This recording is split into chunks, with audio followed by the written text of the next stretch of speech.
Members, please take your seats. We are now court, so we'll proceed to continue with the business of the House. Of this Finance Committee, I should say.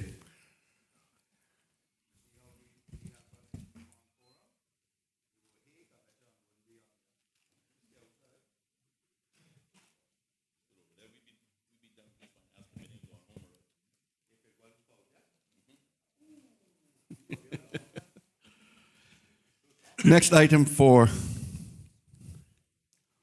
discussion is appropriation for discussion is PAH 11, Procurement and Maintenance of Government Fleet, $3,274,828 in 2018 and $3,274,827 in 2019. Are there any questions? Yes, Mr. Chairman. Wonder if the minister could give us some detail on his plans for converting to or moving over to electric cars.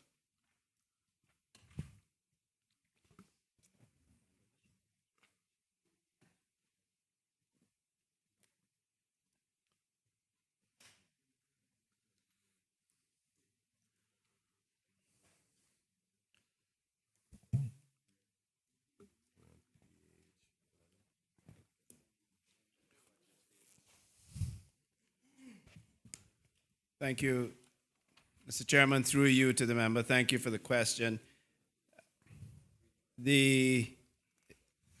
As a member knows, the National Energy Policy calls for, I think, 10% of the fleet to be converted to electric vehicles within 5 years. In another vote later on, we have appropriations for the charging stations. And then, of course, over the next 5 years, the director will work towards building up to that 10%.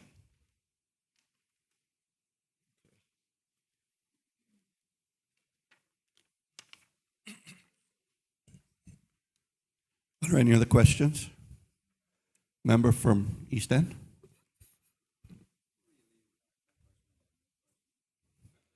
I wait for a signal.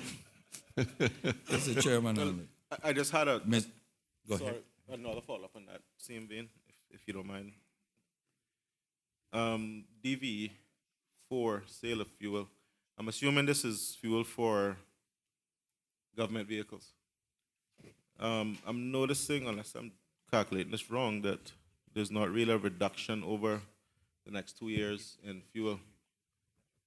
But I think what jumps out at me more is, although there's no reduction in the number of imperial gallons dispersed, there's a significant reduction in the dollar value. If you've, yeah.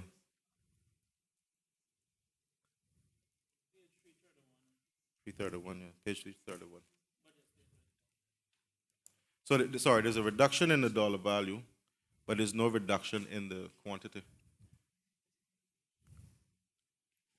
So unless you've found some new source of fuel, because I'm assuming prices are not going to reduce that much.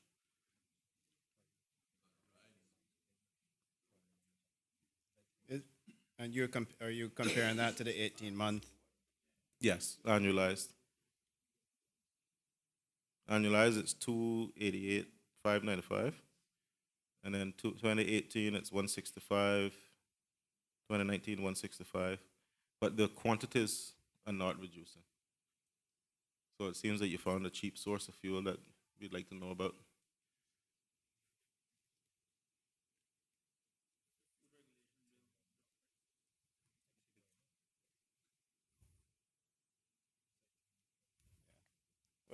What page are you looking at? Because we have it going.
Sorry, Mr. Chairman, give me a moment.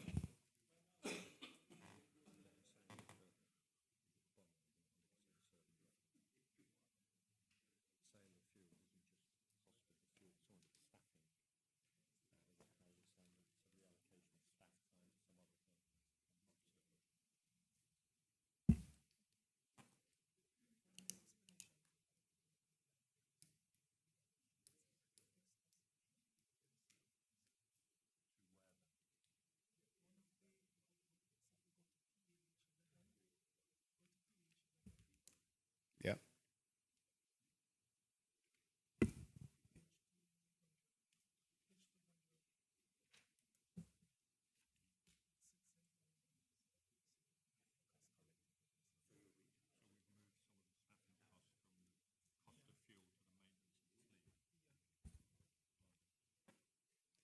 Thank you, Mr. Chairman.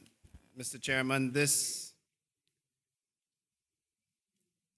amount doesn't only include the cost of the fuel, but also the costs involved in dispensing the fuel, et cetera. And what has happened is that some of the staff have been moved and allocated in PAH 11. So it's just it's just the reallocation of some of the staff time being shared. So it's not just the fuel, not the cost of fuel. Thank you.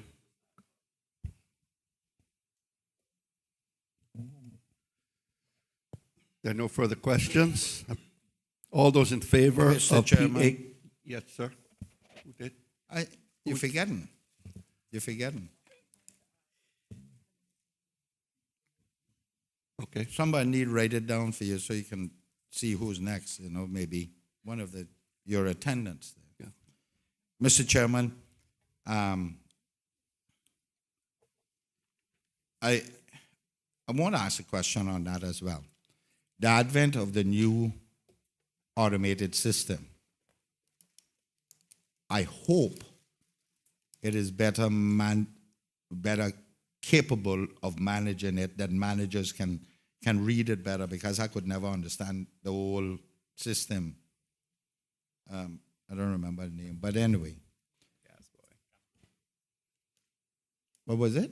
Gas boy. Gas boy, that's it.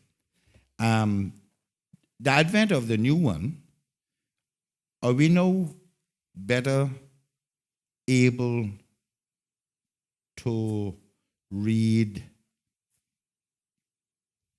fuel burn versus mileage, or tow mileage, and manage it better? That is the managers now that get these reports. Does managers get reports? Mr. Chairman, through you, rather than me attempting to answer it, I'm going to invite the director, Mr. Richard Sims.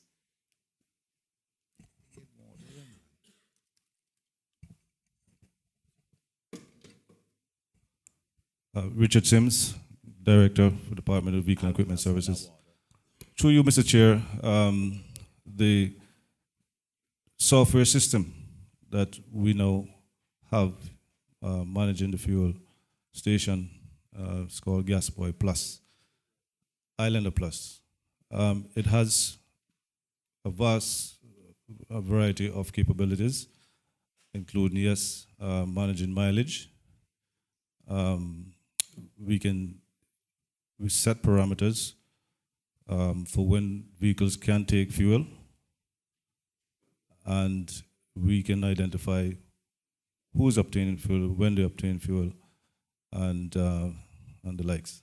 So yes, it's a much more enhanced and up-to-date system than we had previously of the GasBoy, which was arcade.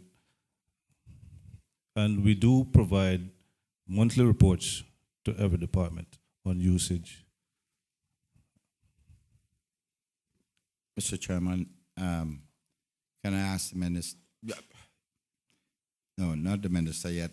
Is that system fully deployed? Through you, Mr. Chairman, yes, the system is fully deployed, and as a matter of fact, was as recently as October been audited by internal audit, and they have verified that it's doing all its functionalities that is set out to do. Are we seeing any savings as a result of that being put in place? And before we didn't know whether we were getting miles per gallon on an average across government because the gas boy was not providing that for us. Are we seeing now that we're getting that?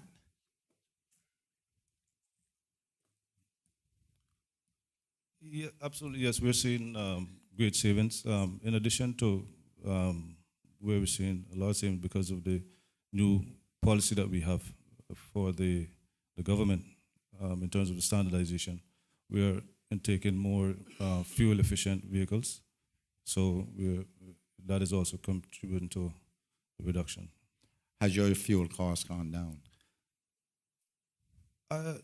It's sort of I wouldn't say gone down drastically because price of fuel went up, plus the intake of the fleet in some areas have increased. So it sort of balancing out itself at the moment. Yeah, but I mean, by virtue of calculating the amount of vehicles you put on and their efficiencies and the likes, we all have to make provisions for that, Yes. especially in the country where you're not gonna get the maximum miles per gallon. Yes. But on that basis, all factors considered, you're saying it is relatively stable then. It's relatively stable, yes, sir. Okay. Mr. Chairman, I want to move on to a different area. We have been talking about standardization for quite some time.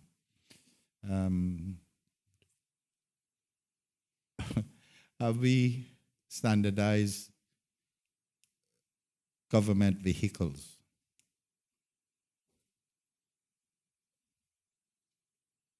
To you, Mr. Chair. Yes, we are standardizing it as best we can. You may recall that a few years ago we had quite a number of makes and models across the government. Now we have reduced that by way of standardization policy to now a few, around 5, 6 makes and models. So we are doing our best, but I think I know where you get in terms of fleet vehicles and all these sort of things. What we have to be mindful of, even though we want to get to those type of vehicles that you talk about, there's a tendering process. And the people who we would like to capture those vehicles from may not necessarily tender, and they will probably say to people who are here, they're dealers, that they're the ones that they will allow to bid on these things. I don't know. But to capture fleet vehicles, as I know you're thinking, there have to be some amendments, maybe to the procurement procedures, for us to go directly to suppliers overseas to acquire that. But you have to take into consideration these vehicles have to be tendered for, and it's a process. And we can only probably encourage suppliers to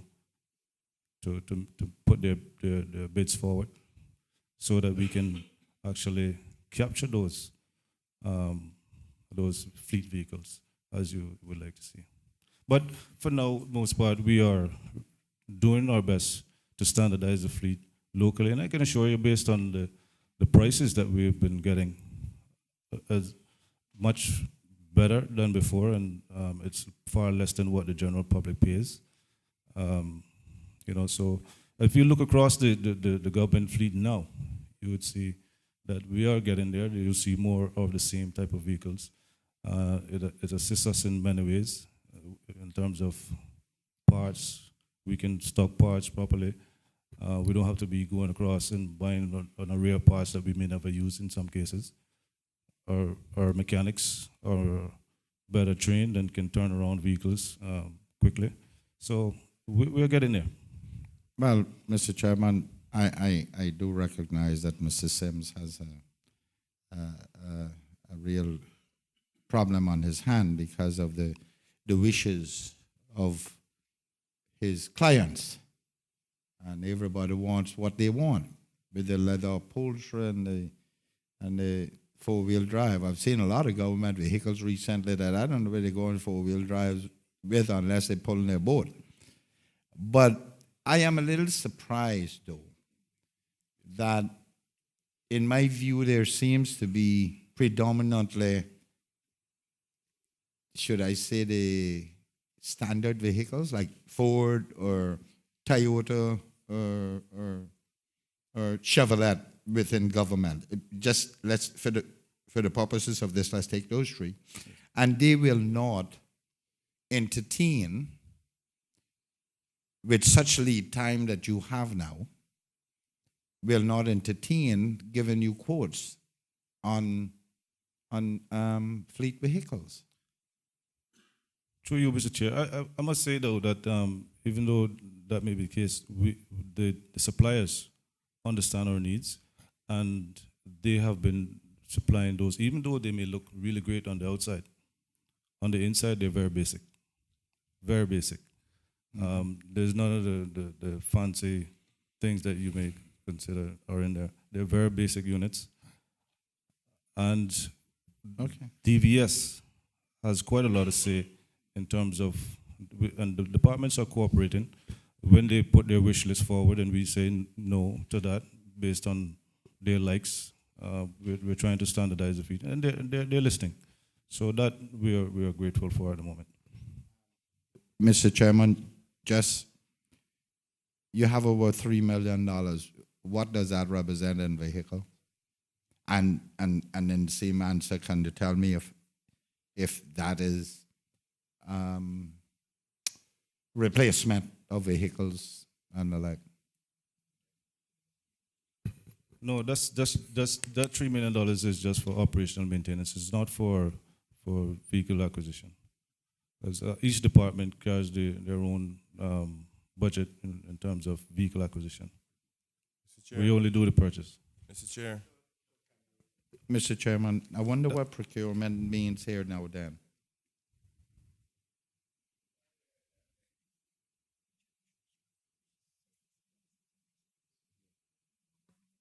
Mr. Chair.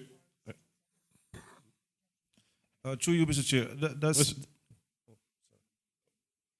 That cost is for parts, staffing, and the likes, and the procurement of parts and so on.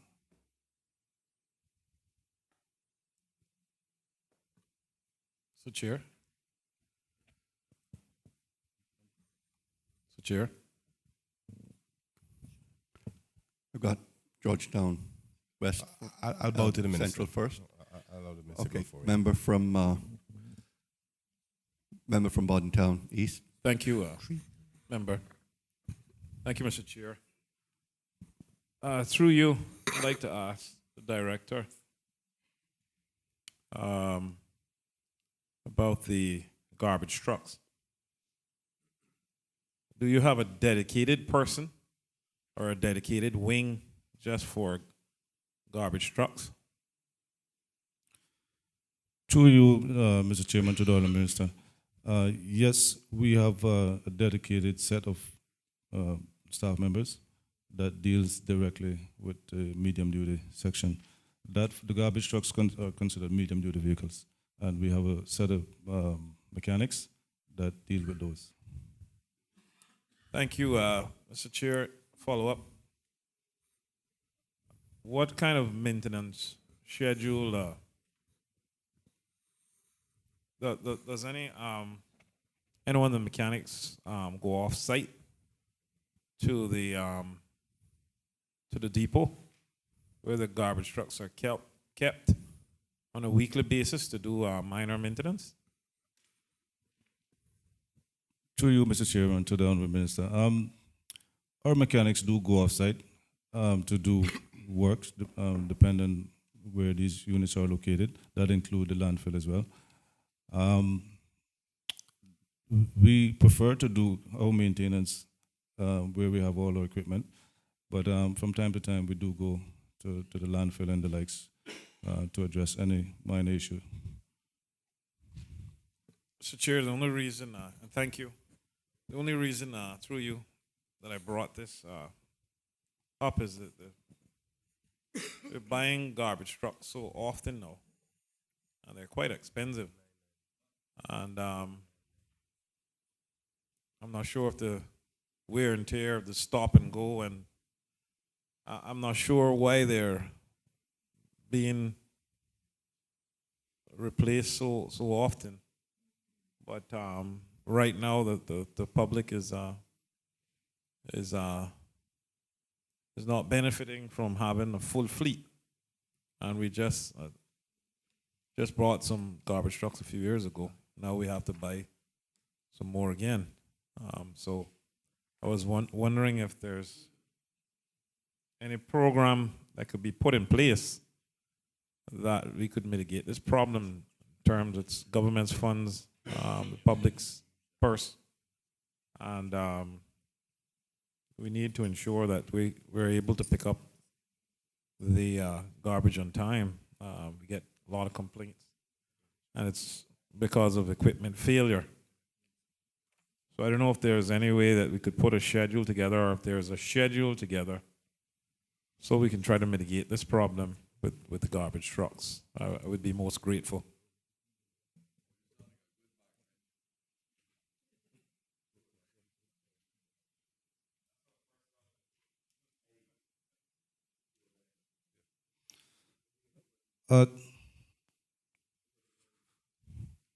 Through you, Mr. Chairman, to the Honourable Minister. We do have schedule for all government vehicles, including the garbage trucks. As a matter of fact, we were just about to start the scheduled maintenance this week. And one of the things where you may see the replacements are going on now is simply we're looking at addressing the older models, that are 15 years older. And those are the ones that are giving us problems. And yes, they are in need of replacement. So we're hoping, well, as a matter of fact, that's a matter for DEH really, to fund the replacements for those. But there are quite a few trucks still that are giving us some problems that we need to look at replacing. And that's also by way of through the standardization policy that we have, and it's about time for some of them to go. Member for Georgetown East, Georgetown Central. Thank you, Mr. Chair.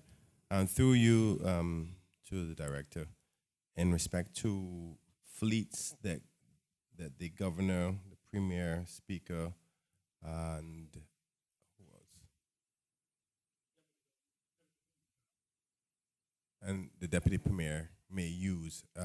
Is Mr. Sims in charge of that fleet as well? To you, Mr. Chair, yes, all government vehicles are our responsibility to maintain. Okay, continuing line of questioning through you, Mr. Chair. Is there provisions for replacements of? I know the premier's vehicle has been some time now, and I know that the standard is what, 5 years to change out of fleets, or is it 5 or 7 years? It's 7 years. Well, if I remember correctly, through you, Mr. Chair, again, that those vehicles were purchased in not the last administration, but the administration before. Is there a time period for those vehicles to be replaced? Because I see that the governor has had her new fleet. I think that the Honorable Premier and our Speaker and the Deputy Premier should be just as advanced as the governor, in my opinion.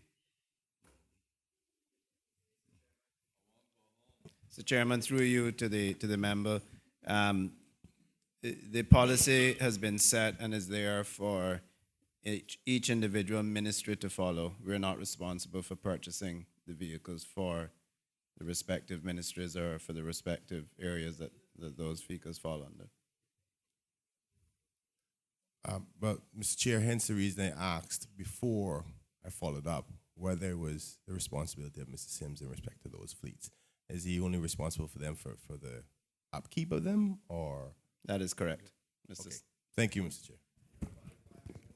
Mr. Chairman, I couldn't resist this question. I'd like to ask the Honorable Minister to Mr. Sims whether or not his staff at any given time left the Premier de Deptevere vehicle-less. Let me rephrase it.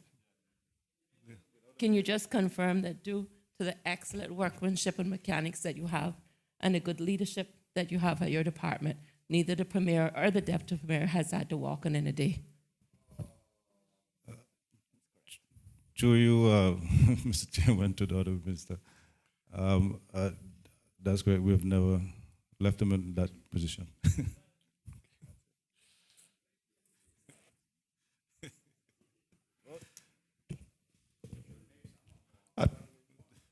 I put the question.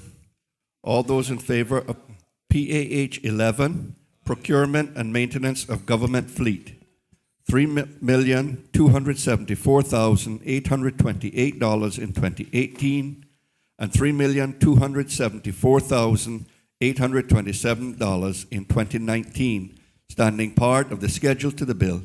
Please say aye. Aye. And those against, no. The ayes have it. PAH 13, provision of planning services, $12,484 in 2018,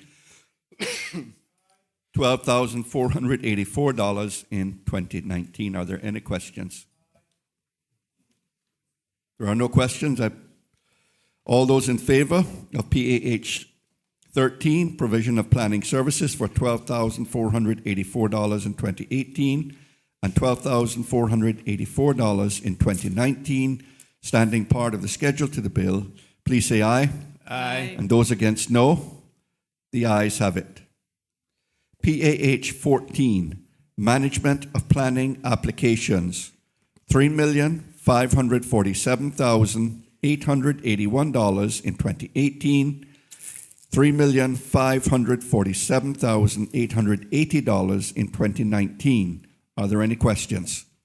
Chair. Who's first? Mr. Chair. Member for Georgetown Central. Thank you. Through you, Mr. Chair, to the Director of Planning, has he seen any adverse in numbers in application from persons who have average homes as a result of the new changes in the planning law or regulations?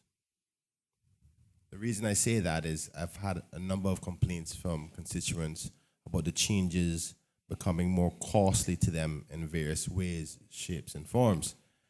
So I'm asking, have they had any feedback in maybe customers saying that they're having difficulty? Has the numbers decreased in any way? Any kind of data to give an indication of what the public feel is, because I know that there's other members in the House who have had constituents come to them as well, saying that the new regulations are creating much difficulty and expense for them. Mr. Chairman, through you, I'd like to thank the member for the question. Whilst we have seen movement in the numbers of planning applications to the positive, we do not have any data to specify whether or to carve out whether it's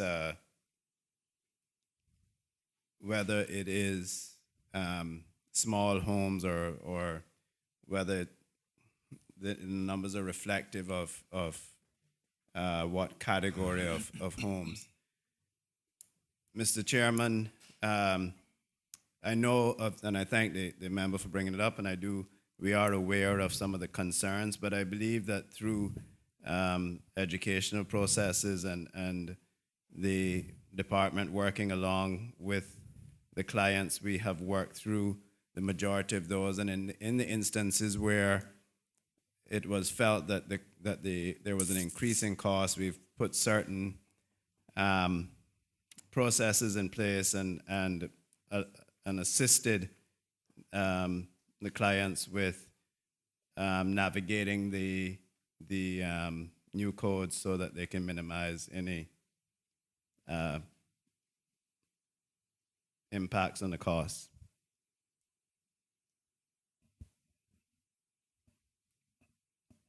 Mr. Chairman. Member 4 from Savannah. Thank you. First of all, I'd like to say to the Honorable Minister, I was quite pleased when I noted that some of his staff has been listening to the debate in the Legislative Assembly and had asked me on some follow-up, and I really appreciate that interest that they have shown. The question I have, which I should have done on the PH4, but I think it was not here at that time. There's a piece of LPP land in Butterfly Circle in Savannah. And I was checking, I need some guidance. I may understand that the Director of Planning may be able to assist in identifying, and I can go from there. The residents are interested, and I'm sure that they would do the clearing and stuff, but I just need to identify that it is available there still. They showed me the area, which everywhere else is built around it, so I assume that it is open space. Thank you, Mr. Chairman. Through you to the member, would you like us to follow up with you to identify the location, or do you have the? I just know the area. I don't know if there's a map that with planning that shows that actual open space. So you would like, I can have one of my team follow up with you and Yes. perhaps send you a map Yes, identifying. that would be Certainly. great. Thank you. We'd be happy to do that. Member from Town West. Thank you, Mr. Chairman. Through you, sir. I noticed that PAH 14 also includes PLN 30 in the budget statements. And I noticed on page 338, the annualized cost of processing billing applications increased from 971,000 to roughly 1.9 million, a 91% increase. So I'm just trying to figure out what's driving that increase when I notice that some of the metrics aren't moving at the same. So I'm just trying to understand it.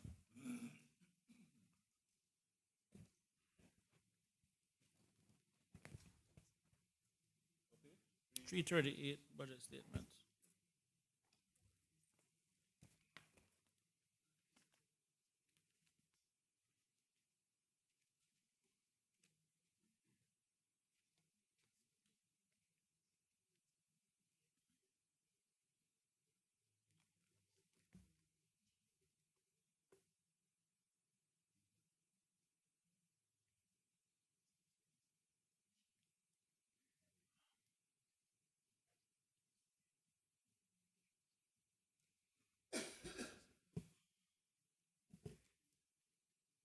Mr. Chairman, through you, sir, I thank the member for the question and pointing that out, because that is actually good news.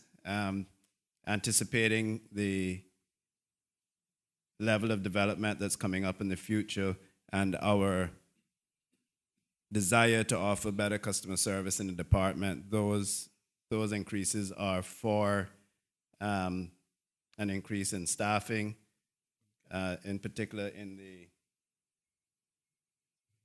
permit section. Thank you. Thank you. Through you, Mr. Chairman. Roughly how many staff head count you're looking at in terms of increase?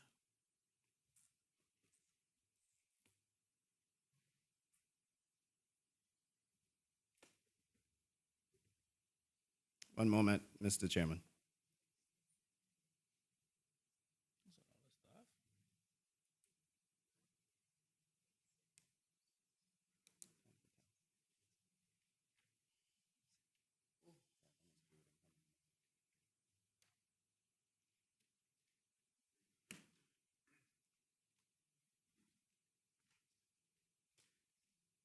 Mr. Chairman, we're anticipating about 7 staff, including a deputy director, which has been a post that we've been needing to fill for quite some time, and technical staff such as elevator inspectors. Thank you. Thank you, Mr. Minister. Well, 7 staff at 881,000 works out about an average of 126,000 per staff, and I don't think that could be correct. I'm sure there's got to be something else buried inside there.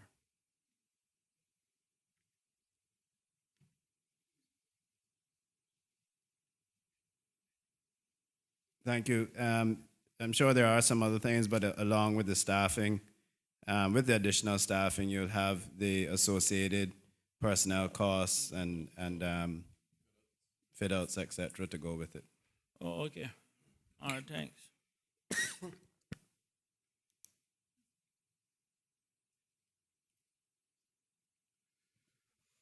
Member from East End. Thank you, sir. Mr. Chairman, I wonder if the minister can tell us what is the average time for an inspection nowadays?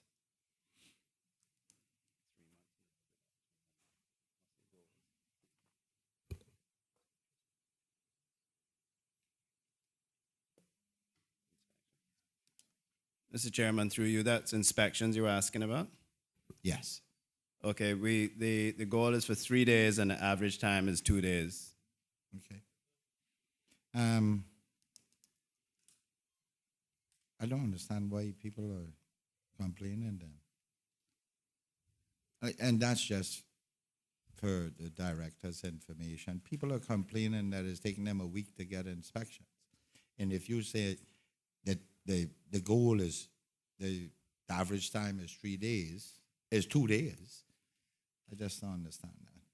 Yeah. Maybe someone needs to look into that, see whether they were right or there may have been some mitigating reasons why it didn't happen.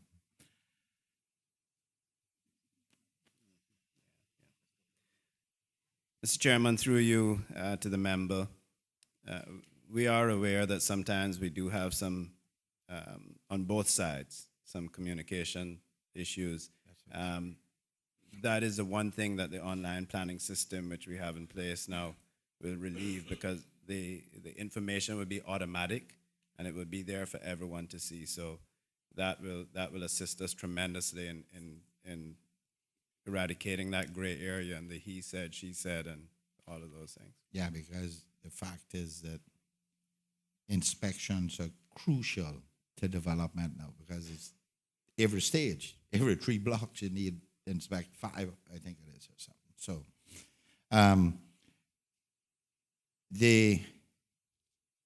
we still can look into it to see Certainly. where this is coming from.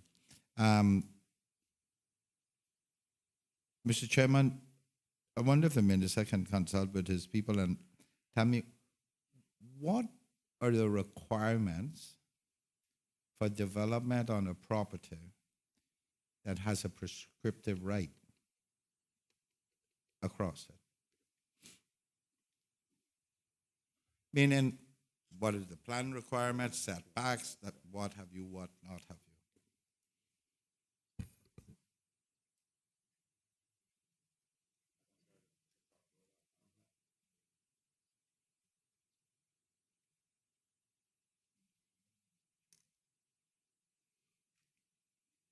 Mr. Chairman, through you, at a minimum, through the planning process, we want to ensure that easement is protected, or in instances it's been relocated.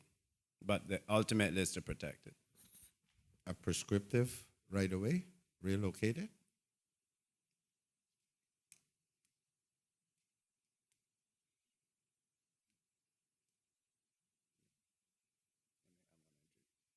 Mr. Chairman, I'm going to have the director of the planning, Mr. Haroon Pandui, elaborate a bit more on that.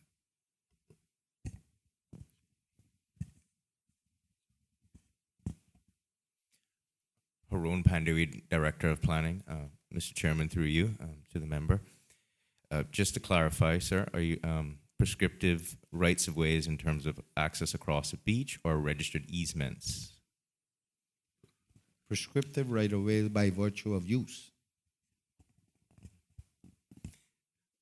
And Mr. Chairman, through you, just to clarify again, so these are not registered easements. Okay. There is registered easements are between two individuals. Prescriptive right-of-ways are, there are a number of different right-of-ways. Prescriptive right-of-ways are ones that since 1832, we use them for 20 years and they become prescriptive right-of-ways.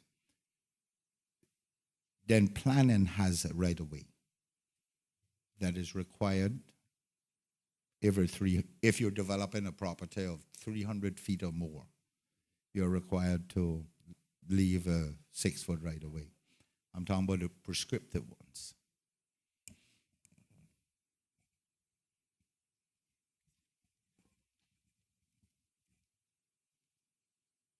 Alan?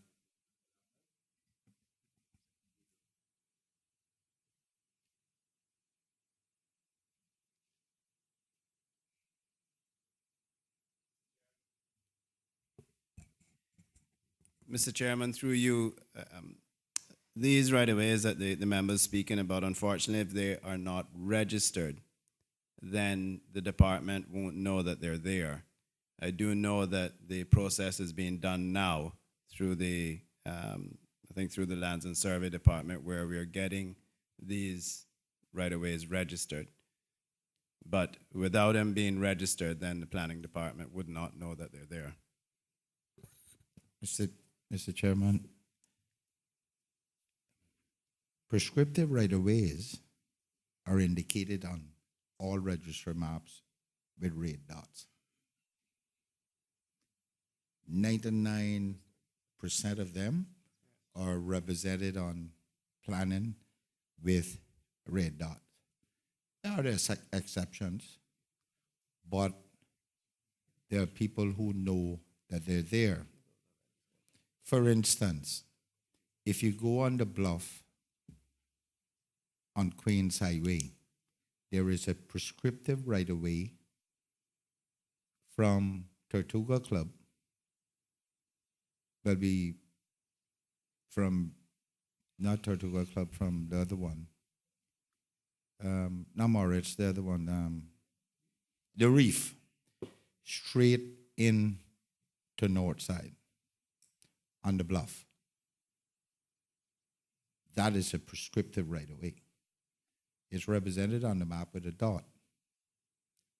And I want to know if planning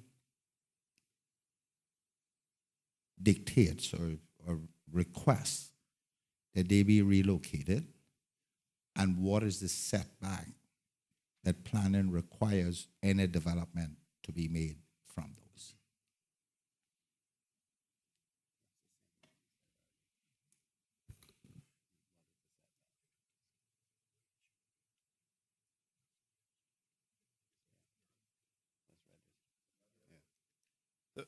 Mr. Chairman, through you, if those that are indicated on the maps with the red dots are then actually registered, so those are a registered right-of-way.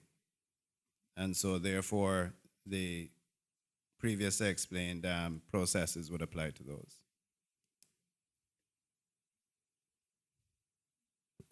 And what about those that are not represented but on the map, but acknowledgement of them by virtue of government putting up things such as swim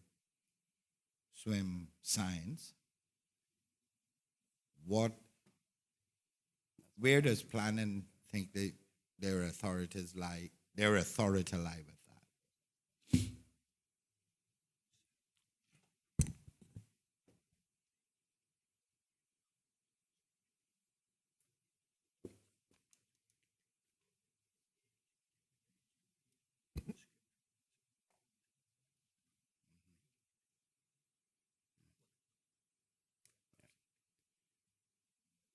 Mr. Chairman, through you, as a member would know that with the recently passed and enacted prescriptive right law, the government is now in the process of identifying those and will be able to, whether they have to go to court, but will be able to register those and then obviously they would then become known to planning as a registered right-of-way. At the moment, if they're not registered, then they're not recognized in the department. Are we saying even those that have been identified by government and signs posted are not recognized by planning?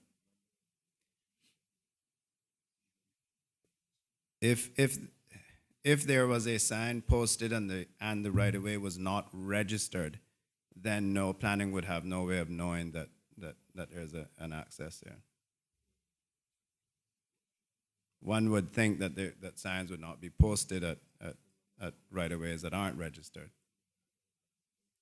But that is where we are now in the process under the prescriptive rights law of getting those identified and registered.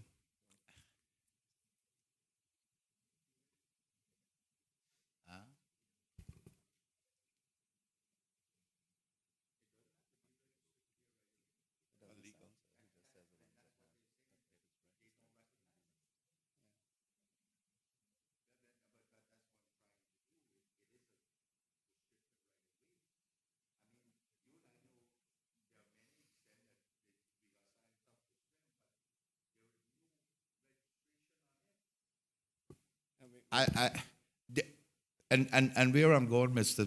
Minister, the fact is that we could be encroaching on the rights of every human being that has ever set foot in this country.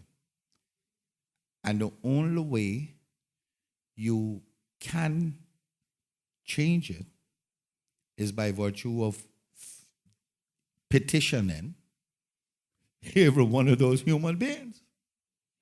And if the planning authority does not recognize that, nor recognize those right-of-ways because they are not registered, we could very well have a problem. I mean, your chief officer is supposed to be one of the premier land surveyors in this country and the likes. I hope he recognizes that you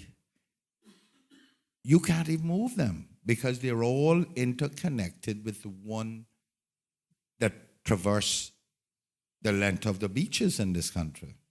You can't even move them. If you move one, then you run the risk of setting a precedent that somebody will request the one across their beach be removed too.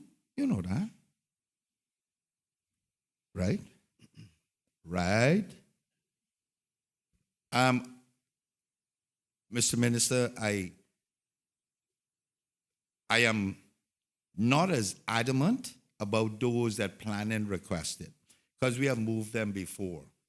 If this piece of property developed and it's over 300 feet and the right-of-way is on this side, then this one is going to develop. We have at times switched this one to this side and provide this one here so we can get the 12 feet, making it easier to the beach. Those we can do what we like with as long as it remains. You can relocate them. But the ones, I mean, we know all those throughout the country, which was with the dots, and we want to say they registered that in 1977 when cadastral survey came through. What's the question, sir? The question doesn't have anything to do with you, it has to do with them. Mr. Minister, we need to get planning to recognize these right-of-ways, even if they're not registered. Thank you, Minister. Thank you, Member.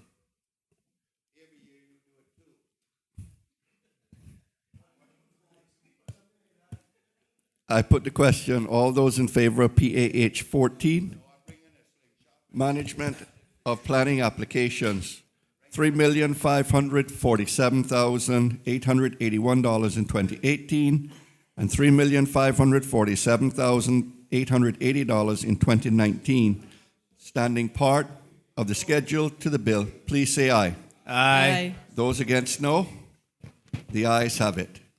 PA 16, licensing of drivers and vehicles, $312,168 in 2018, $312,490 in 2019. Are there any questions?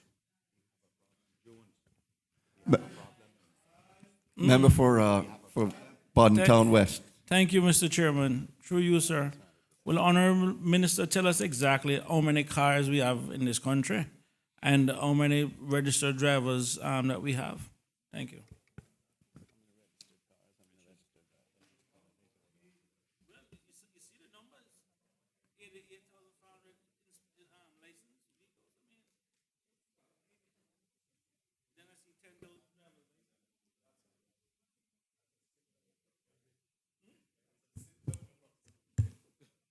That's a symptom of important used cars. That's what that is.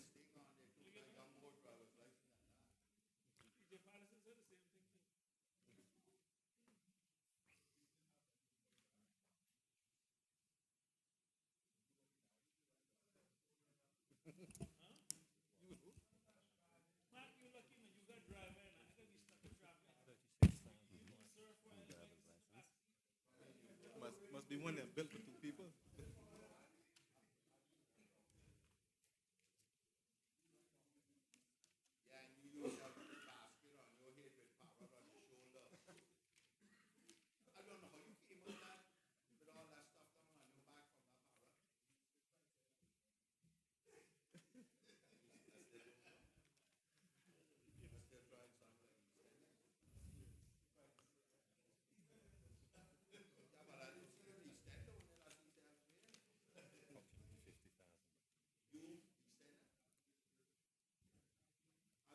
Mr. Chairman, through you, thank the member for the question. Mr. Chairman, I've been reliably informed that we have about 36,000 vehicles licensed and approximately 50,000 driver's license, persons licensed to drive. Mr. Chair, I have a question. Member for Georgetown Central. My question lies from an unfortunate article I read in the Cayman Compass, which was applying some, I think, unnecessary pressure on the director of vehicle licensing about uncollected fees. And I found it difficult to understand the viewpoint, because basically what they were saying is, if a person doesn't return back their license plate, that the law interprets it as they're supposed to come in and pay that back fee until that's returned. And like we all know that, and I even a lot of people, cars were flooded and they just decided to call it a loss, and they, dumped the car on the license plate. Now, the licensing department, I'm trying to clarify for my own edification, is that also put in the books as uncollected fees? Because if you have a car just sitting at home that's not on the road, but you haven't turned in the license plates, is that considered uncollected fees? And if so, how can the director be at fault for not collecting those fees when it's technically up to the person to decide to bring in that license plate in order for them to determine how much fees they owe? And if they never do, is there a way that the director can say, well, after a certain period of time, that cannot be collected, so to speak? Mr. Chairman, through you, before I answer that question, I just wanted to confirm to the member from Baden Town West that there are 44,918 driver's license. Some of those, I believe, those are duplicate licenses. Groups 1 and 4, maybe. Yeah. And also, of course, you have people that have left the island. Yeah. Thank you very much for that. Sorry, my apologies. That wouldn't be duplicate. Those are actual licenses. That's fine. Just a follow-up, Mr. Chairman, through you, sir, to the Honorable Minister. I noticed the number of vehicle license here says 63,000 to 65,000 in the budget, but you're saying the number of vehicles is actually 36,000? or those numbers transposed, or it should have been 63 or 36. Just want to be certain. Mr. Chairman, while we confirm that, I'm just going to answer the member from Georgetown Central while it's fresh in my mind. Just to confirm with the member from Georgetown Central that when a license plate has not been turned in, then you have to assume that the person is using the roadways, etc., and should be paying their fees.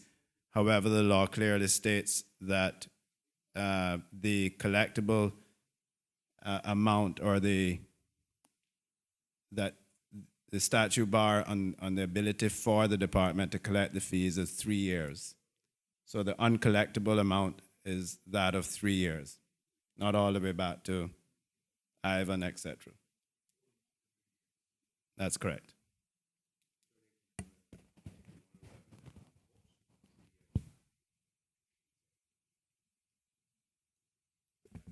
Mr. Chair,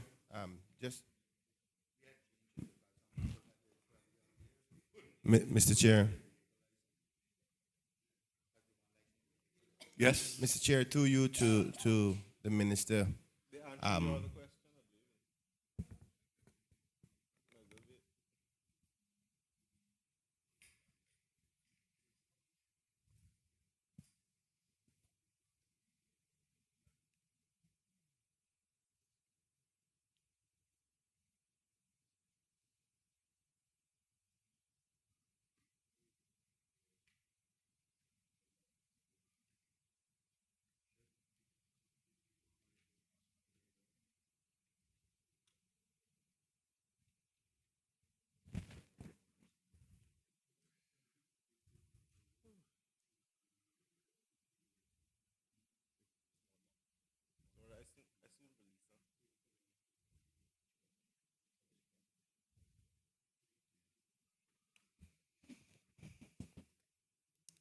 Sorry,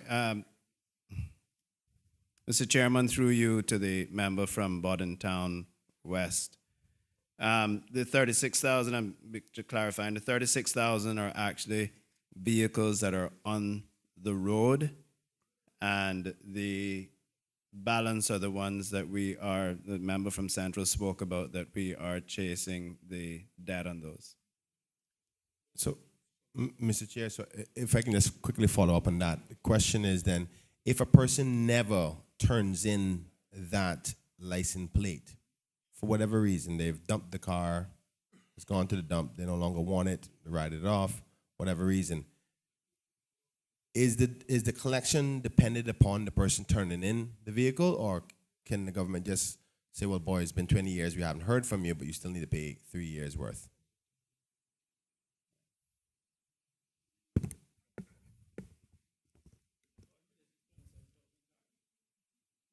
Mr. Chairman, through you, sir, ultimately we would like for persons to turn in the plates, and if they do not, then we have no way of knowing with the old plates. We have no way of knowing, and would have to address the matter after the 3 years. These issues were highlighted in a recent Auditor General's report, and I can assure the members that the department is working diligently along with the ministry to clean up the numbers.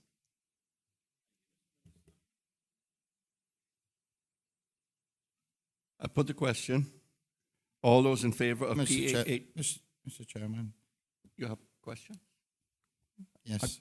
Please go ahead. Thank you.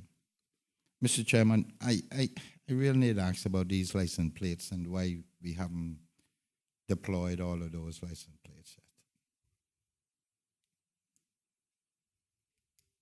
The new license plates. We continue to, thank you, Mr. Chairman, through you to the member. We are continuing to roll out the new plates as they become, as the renewals are needed. You would have heard in the press over the last couple of weeks, we have been encouraging those persons with temporary plates to bring those in, because we do have all of the plates to replace those now. And going forward, the process will become easier and easier as we go down the road. We have now persons will be able with the new plates to renew online, and we anticipate that the process, as I said, will get easier as the time goes on. But we're well on our way in implementing the new plates. Mr. Chairman, I wonder how many of the people who were issued with temporary plates have not collected their plates.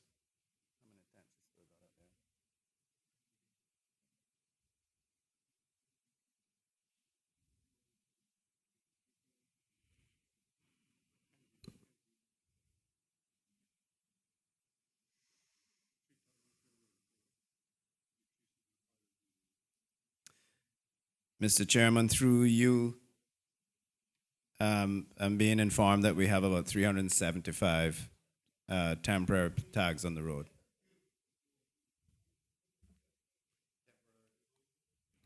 But the minister just said that they're all ready. Why haven't they been collected? Mr. Chairman, through you, that I was just saying, we carried out a advertising campaign informing the persons that they should no longer have the temporary tags, and now the police are actively enforcing that. So we're stopping them now and prosecuting them for not doing it.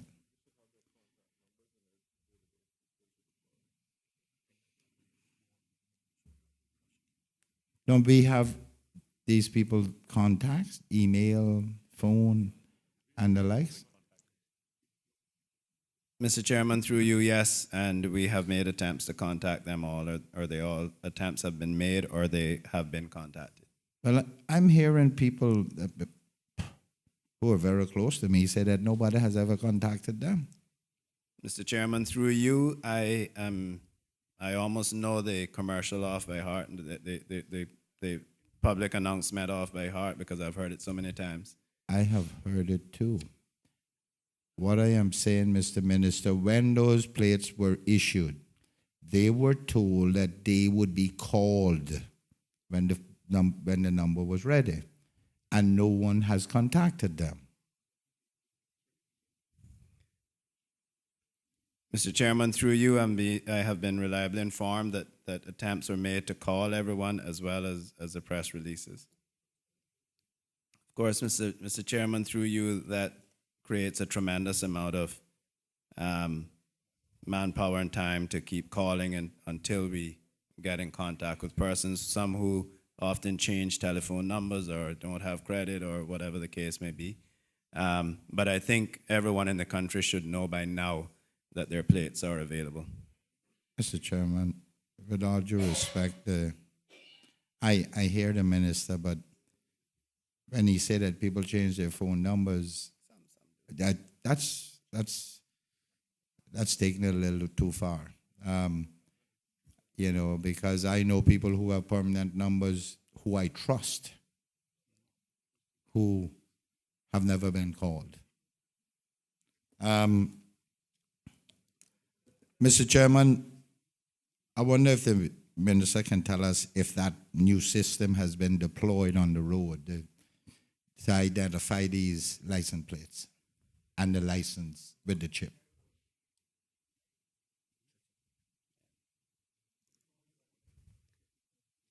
Mr. Chairman, through you, I'm just going to have the Deputy Chief Officer come and elaborate a bit on where we are with that program.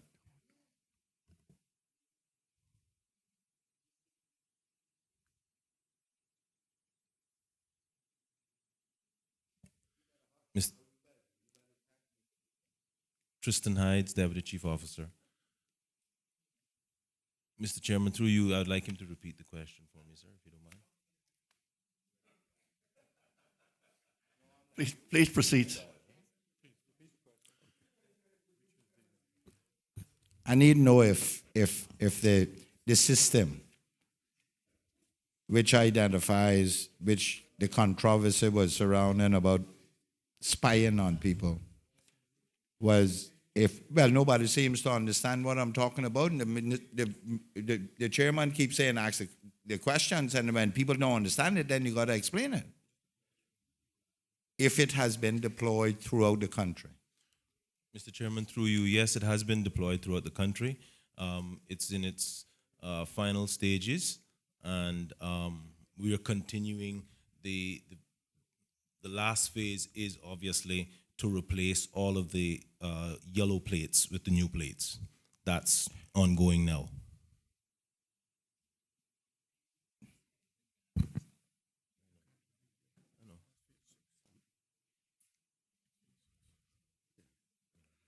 I put the question. All those in favor of PA8? Chairman, that's not the question I asked. The minister, we have been talking about plates all evening. The system that was bought was to identify those plates throughout the country wherever the car travel. Now we're saying we're employing the yellow ones. I'm asking if those repeaters, those identifiers, those electronic repeaters have been deployed throughout the country. Mr. Chairman, that is the next phase of the program, sir. Okay. The antennas are going to be deployed on gantries and in certain locations where street lights are. I put the question. All those in favor of PAH 16, licensing of drivers and vehicles for $312,168 in 2018 and $312,490 in 2019. Standing part of the schedule to the bill, please say aye. Aye. And those against, no. The ayes have it. PAH 18, Technology Support Services, $9,225,932 in 2018 and $9,151,511 in 2019. Are there any questions? Yes, Mr. Chairman. Member from To the minister, I noticed that this is an increase of over $2 million from the 2016-17 annualized figure. So I wonder if the minister could explain why the huge increase. Thank you, Mr. Chairman. Through you to the member, there has been a dire need in this area for some time to update the capacity or to increase the capacity of memory, as well as some other licensing requirements. And so we have, this ministry have decided to tackle that in this budget. And if the minister needs any more information than that, I will have to pass it on to the director. Well, just a quick question on licenses. I'm assuming that a lot of the memory upgrades are for existing PCs and so on. No, The licenses, is that end user licensing for things like Microsoft Office or Windows? You're leading me down a path. Mr. Chairman, through you, the member's leading me down a path that I'm not very comfortable in, so I'm going to invite the director to speak on that. Still not hearing you, sir. Mr. Chairman, Yeah. Simon Spears, Director of Computer Services. Through you to the member.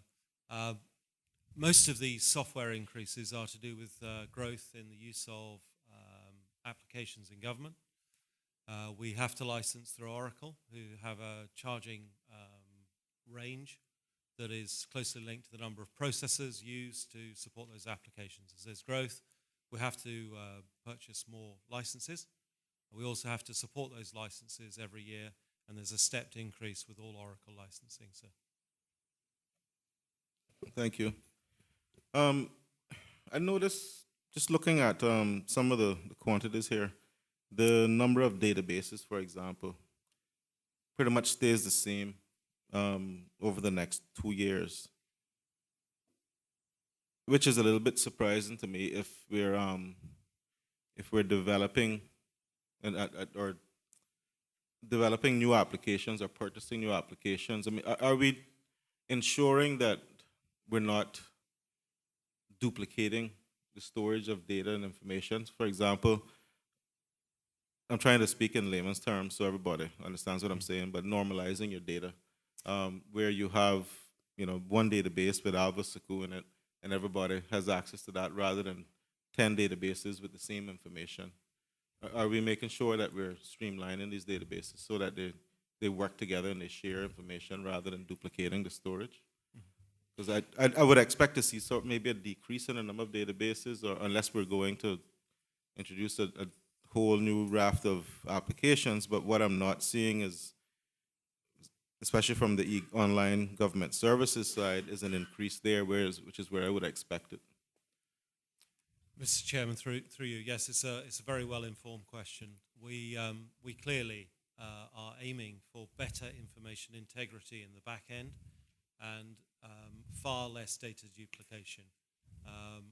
There are significant synergies with the e-government initiative, and working for the same minister, of course, we're exploiting every synergy there.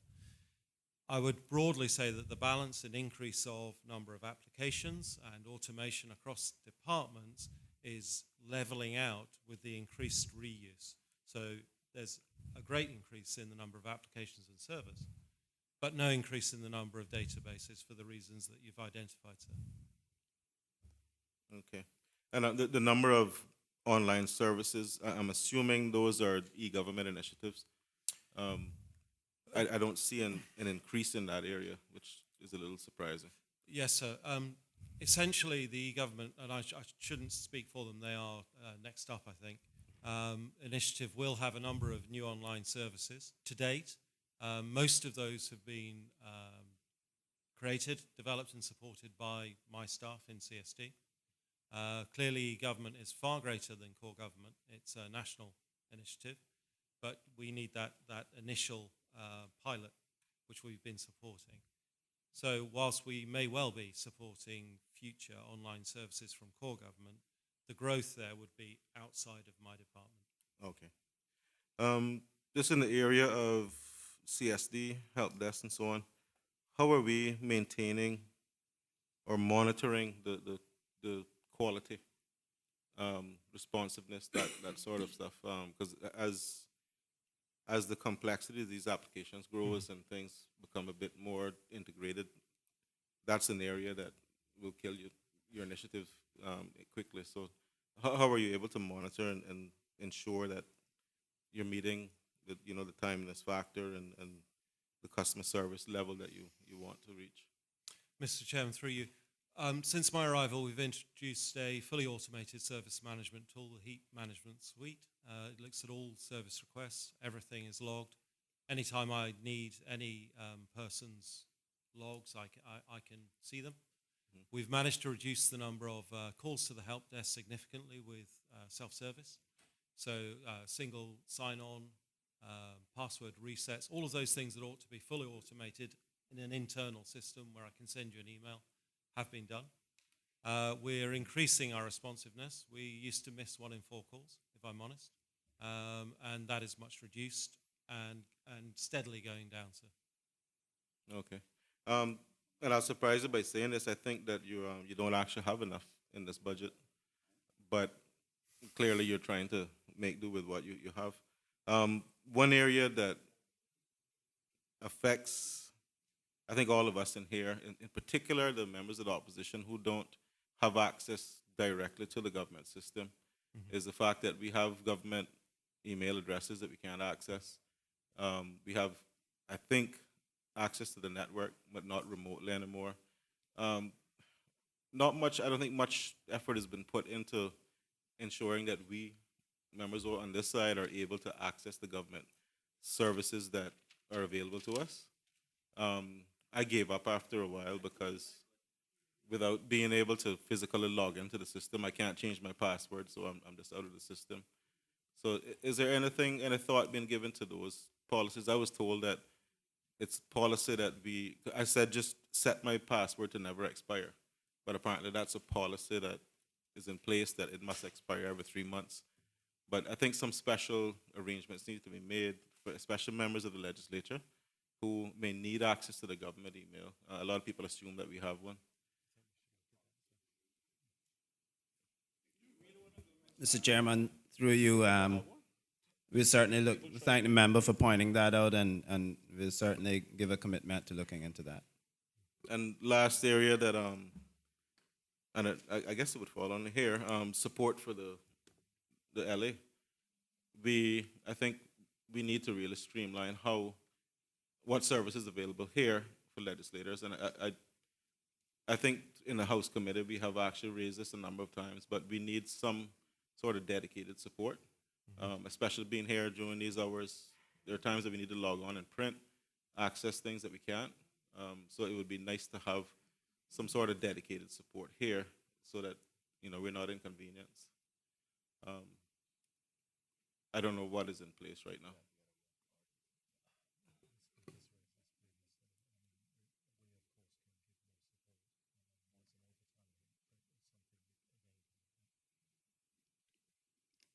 Mr. Chairman, through you, yes, the speaker has raised this with us before. There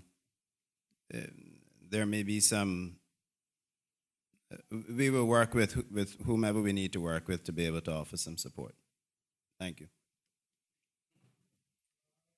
I put the question. All those in favor of PAH 18 Technology Support Services in the amount of $9,225,932 in 2018 and $9,151,511 in 2019, standing part of the schedule to the bill, please say aye. Aye. And those against, no.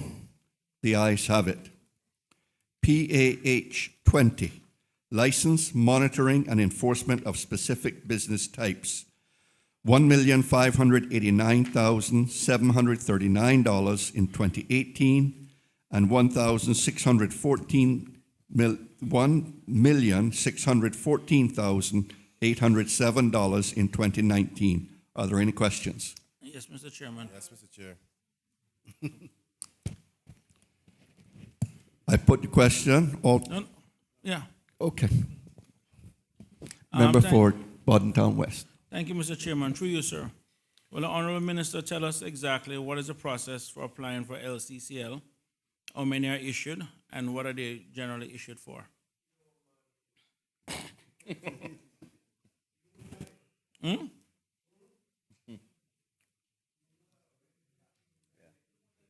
I wish I knew. Mark, you should be glad I'm asking this because this is the first time you've seen his budget too. And based on some of the questions the minister's asking, some of these, the first time I've seen some of this stuff too.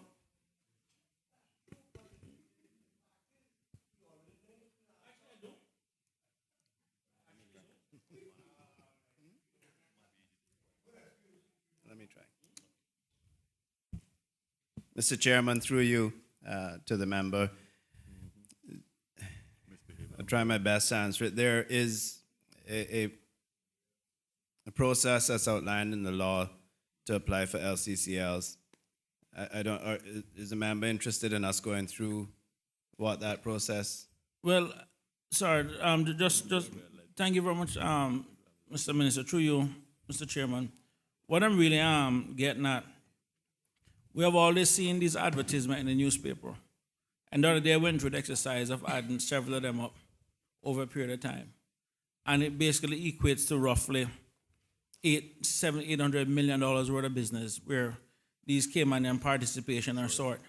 And what I'm looking for is where is that $800 million for all of these people who have been applying? I mean, because it is a good chunk of money, and I at least think the government who is looking to be pushing construction would be happy to know that this level of development is somewhere out there too. So that's what I'm really trying to get at is where's the $800 million? We have seen the advertisement, but then what's the next step? Thank you, Mr. Chairman, through you to the member. As the member said, the process is followed, and if the applicant is successful in receiving the LCCL, fees are paid, license is issued. Majority of the applications, we don't have the breakdown, but majority of the applications are for land, and some we see in the papers a lot for large scale development. Where government makes the money is then in the ongoing cost after that with the development.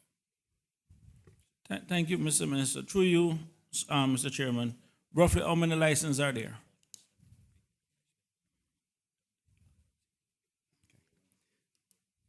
Sorry, Mr. Chairman. He's asking how many licenses, LCCLs, are in existence.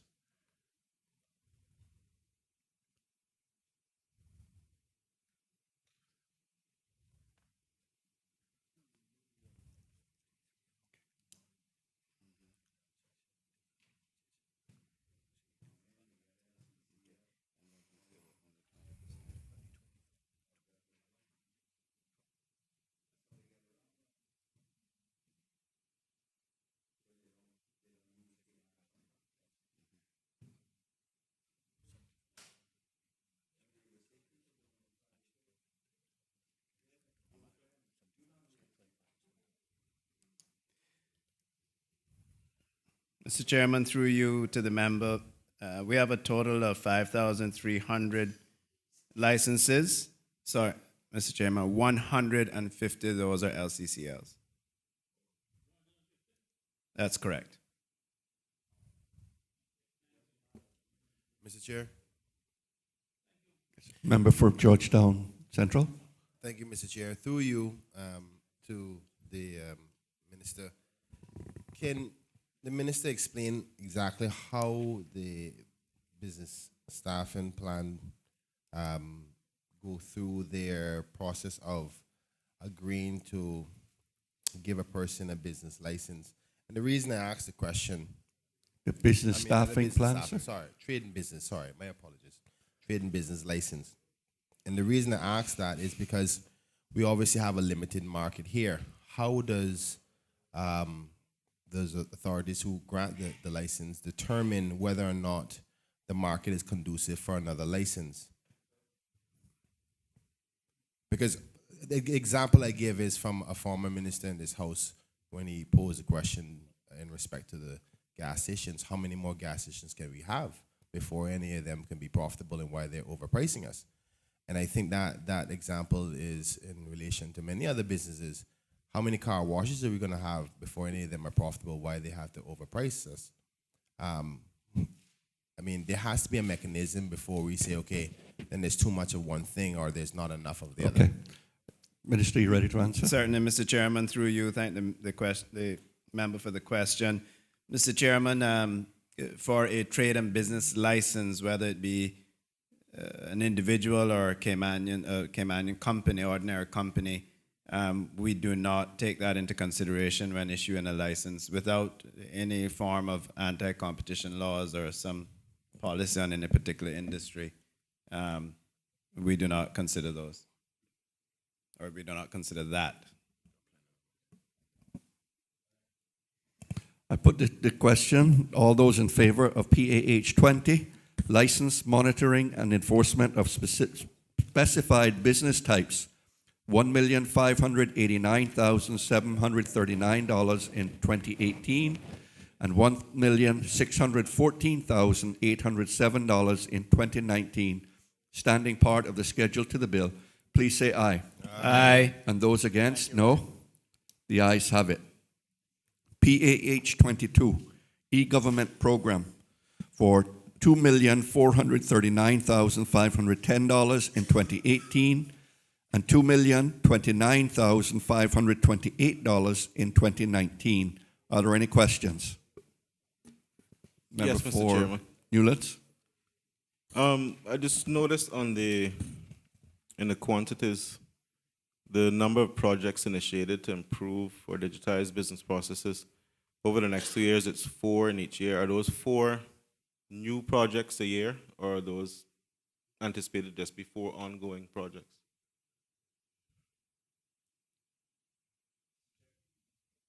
Mr. Chairman, through you to the member, those are new projects. Okay. How many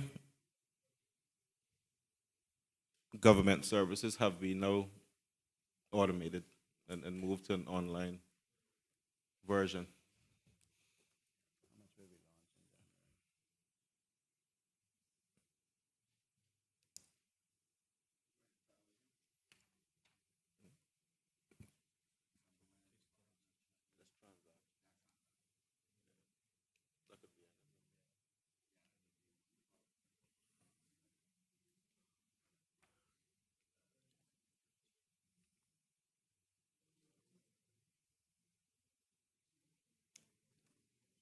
Sorry, Mr. Chairman, this is some good news, I believe. So I'm going to actually invite the deputy, Mr. Billy Pennington, to outline where we are.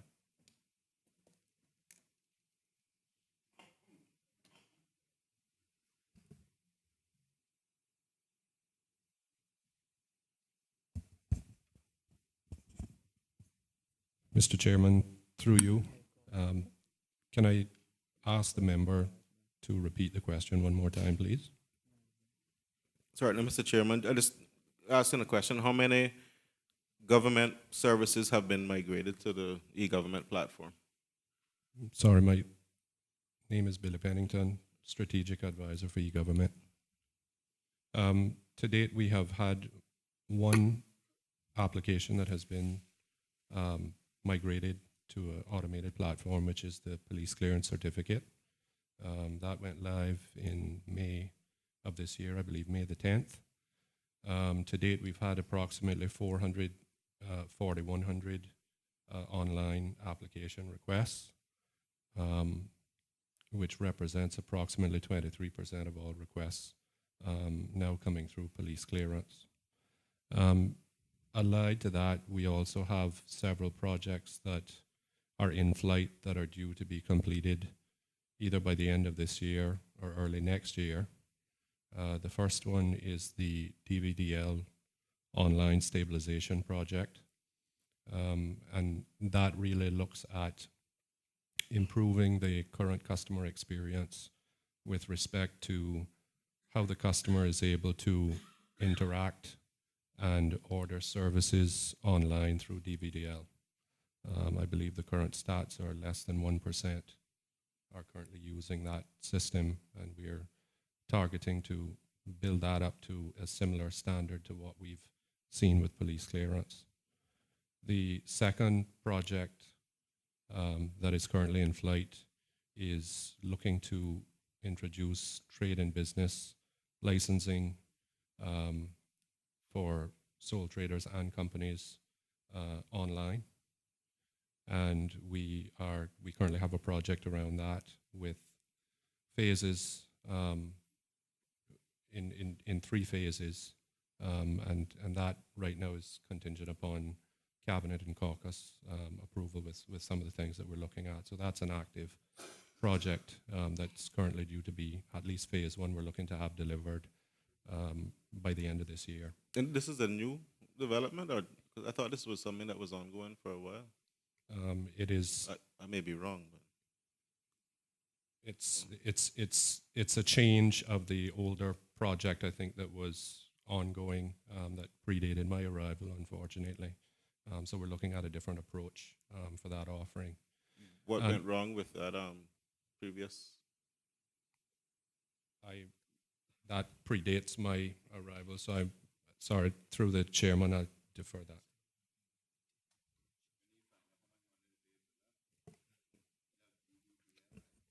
Mr. Chairman, just to elaborate there, there's a couple of things tied to that. One is that we will have 2 opportunities to launch the online service, one in partnership with General Registry.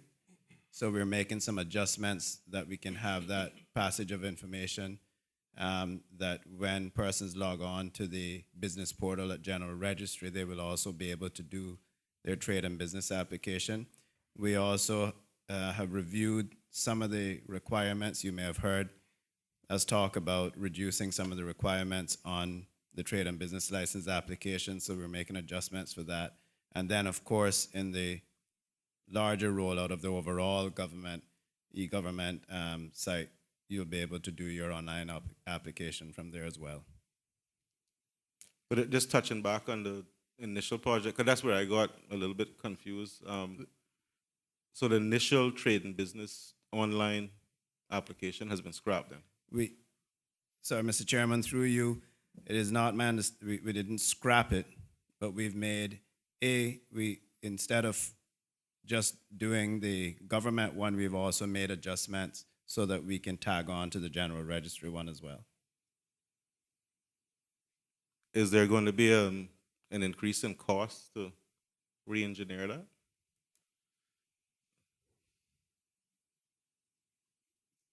Mr. Chairman, through you, I am sure that even with just the reduction in the requirements and cutting out the red tape that we had to go back and make some changes there.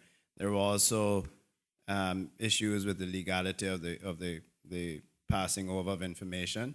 But at the end of the day, the goal is that businesses will have an opportunity when conducting business on the general registry portal to also utilize trade and business application, and persons utilizing the government portal, which we hope to roll out in the first quarter of next year, will also have the ability to access the trade and business application there as well. Okay. Thank you, Mr. Chairman. Just in terms of and I mean I'm cheating a little bit because I was involved in the initial work for this. So, but the model that we're using now, is it the same framework, the same e-government framework that was established 2 years ago, 2.5? Mr. Chairman, through you, that's correct. We are currently using the Estonia-based model for the e-government approach. The fourth project, which I did not get to mention to you, is actually a pretty foundational one, because it's the implementation of the core infrastructure for e-government, which forms the basis and the foundation for the back office interoperability and the creation of a central customer person register to be able to tie central government together in the back end. So that is also one that is in flight, and we are anticipating that to be completed by December the 15th. Okay. Yeah, I was actually going to, thank you, I was going to actually touch on the question of single sign-on and having a single identity so that you can use any portion of the system. And I was about to ask if any work had gone into that, because I know that's critical to having this interconnected system up and running. Mr. Chairman, through you, we are looking at single sign-on options. Obviously, one of the frustrations I think that people see with the current suite of offerings is that every offering has its own unique ID and password. So having a single sign-on matrix as part of the services portal to tie that all together, allied to an electronic ID for both electronic verification as well as identity validation, possibly, is the model that we're looking to adopt in terms of the approach. Okay, thank you. And through you, Mr. Chairman, are you now comfortable that, because I know this is an issue that I had when I was working on e-government, but are you comfortable now that e-government now runs the show as far as adopting services, transferring them onto the e-government platform, what the priorities are, which services come next, how we do it? Is e-government now the driver? Mr. Chairman, through you, happy to inform the member that now that both e-government and computer services, and in this particular instance, Department of Commerce and Investment, are all under one ministry now. Certainly, if there were silos, or in fact, maybe it was just a floor and an elevator and a few doors between them, we now have everyone in the same room talking and working together. And hence why we've arrived at the point where not only will we be able to have these applications for the general public, but also to be a part of the business portal that General Registry is doing. Okay. I think those are all the last question, Mr. Chairman.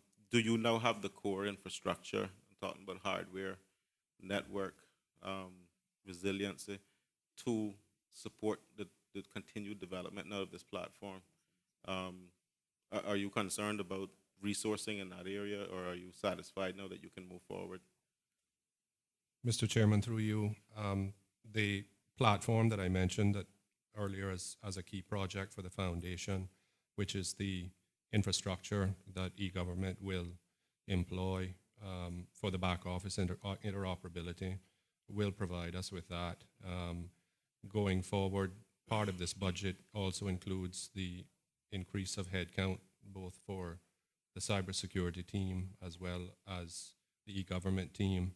As we move from implementation to operational, we will need more bodies to move things forward, which is what this budget takes into consideration. Okay, thank you. Mr. Member Chairman. from East End. Yes, Mr. Chairman, just quickly, I think Mr. Pennington said about DVDL. That is one of the projects that we're currently doing to try to roll out. Was it DVDL? Mr. Chairman, through you, yes, sir, it was. Okay. Are we using the same system we had there?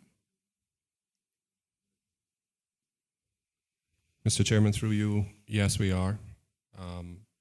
But we have taken conducted an end-to-end analysis of a lot of the pain points that customers are currently experiencing when trying to log on online, reset passwords, basic administrative functions that are difficult with the way the current system is architected. So we have broken it down into two projects.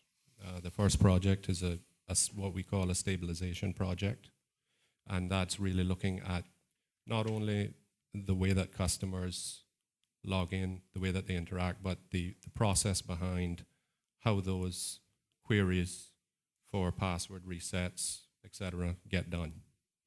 The second phase, and we're targeting to have that completed and launched by the end of this month. The second phase is once we have the platform stabilized and we've done some major upgrades that we need to have happen, is to introduce additional functionality and features to improve the uptake and the usage, and to reduce ultimately the need for the customer to have to go into DVDL over the counter.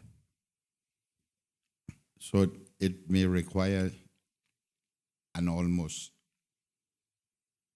complete rewrite of that platform. Mr. Chairman, through you, I wouldn't call it a complete rewrite. I would say that it does need enhancements that we have identified. I cannot give you at this point in time the total number of hours that will be required. That would be obviously in concert with our partners at Computer Services who are involved in doing the development. Does that require, Mr. Chairman, does this also require a rewrite of the system that is currently being put in place to interface with this DVDL? Yeah, the AVR it is? AVR. Yeah. Electronic Vehicle Registration. EVR. Mr. Chairman, as through you, as far as I'm aware, no, that is not the case. That will utilize it. Pardon me? I didn't hear that. Sorry. As far your question, Mr. Chairman, through you, was will the system require a rewrite to interface with the new electronic vehicle registration system? And my understanding is no, it will not. The new system will interface with the current application. Okay, I appreciate that. We've heard that before. But that's fine. We heard the interface word used many times. At one time it was 400,000, then it went up to 1 million, and the last time 1.5. Thank you. I put the question. All those in favor of PAH 22 e-government program, $2,439,510 in 2018 and $2,029,528 in 2019, Standing part of the schedule to the bill, please say aye. Aye. Those against, no. The ayes have it. Sorry, Mr. Chairman. Through you, sir. The next 5 items are pretty fairly new. So, well, I mean, I don't see any prior spend for them. Still on page 20. All right. So are you happy for me to take the vote? No, well, no. Oh, okay. What I was going to say is my question, because I was looking at the history and I realized there wasn't much. So my question would have been pretty much a description of each of these, because I haven't seen anything prior for them. And then from there, if any, the next items up, we'll just ask the questions based on those descriptions. But these look like fairly new initiatives.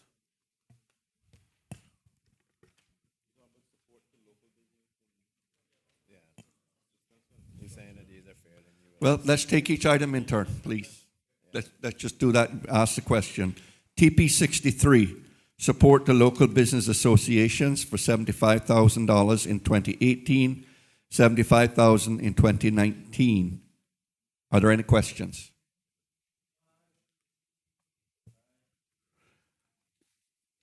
All those in favor of TP 63, support for local business associations for $75,000 in 2018, $75,000 in 2019. Standing part of the schedule to the bill, please say aye. Aye. Those against, no. The ayes have it. TP 76, assistance for infrastructure development, $100,000 in 2018, $100,000 in 2019. Are there any questions? Yes, Mr. Chairman, through you, sir. What exactly does that entail? Minister?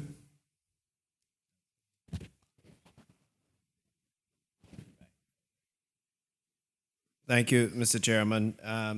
Through you to the member, this is for some of the small infrastructure projects that the ministry is called on from time to time to assist with within the districts. Perhaps. Perhaps. All those in favor of TP 76, assistance for infrastructure development for $100,000 in 2018 and $100,000 in 2019, standing part of the schedule to the bill, please say aye. Aye. Those against, no. The ayes have it. TP 79, Urban Development Commission, $200,000 in 2018 and $250,000 in 2019. Are there any questions? Member for East End. Mr. Chairman, obviously this is a new subhead. Can the minister explain exactly what it is?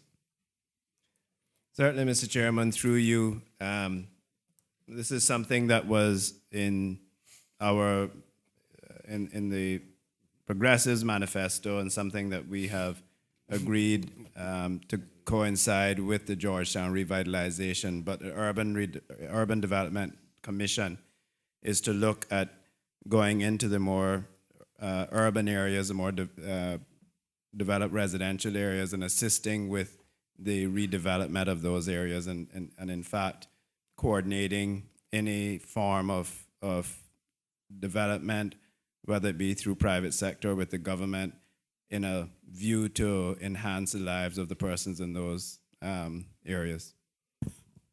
Mr. Chairman, I wonder, two questions. Did we not have, was it at least two people who were looking at that same thing, doing drawings and coordinating with, was it not over the last few years? And two, who's going to be on this commission? What's the commission made up of? Mr. Chairman, through you,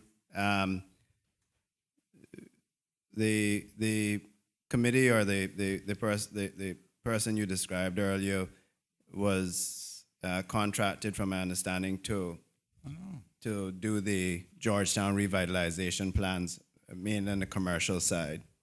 That will now transition into this Urban Redevelopment Commission. The person, you may have heard me say in my debate, that we'll be seeking to bring someone into the ministry full-time for oversight on the Georgetown redevelopment and to transition into the Urban Development Commission.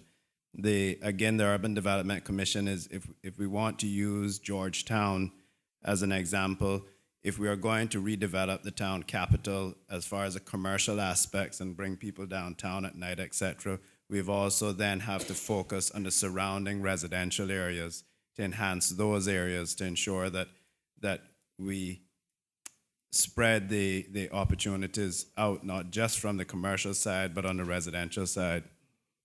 Mr. Chairman, can you say how will the commission be made up? Mr. Chairman, through you, the commission will be set up by this individual that we're bringing in, the staff that we'll be bringing in, and his or her role will be to set up the parameters and the objectives of the commission. But I can see that the commission would include a council or a board of persons from the private sector along with the government.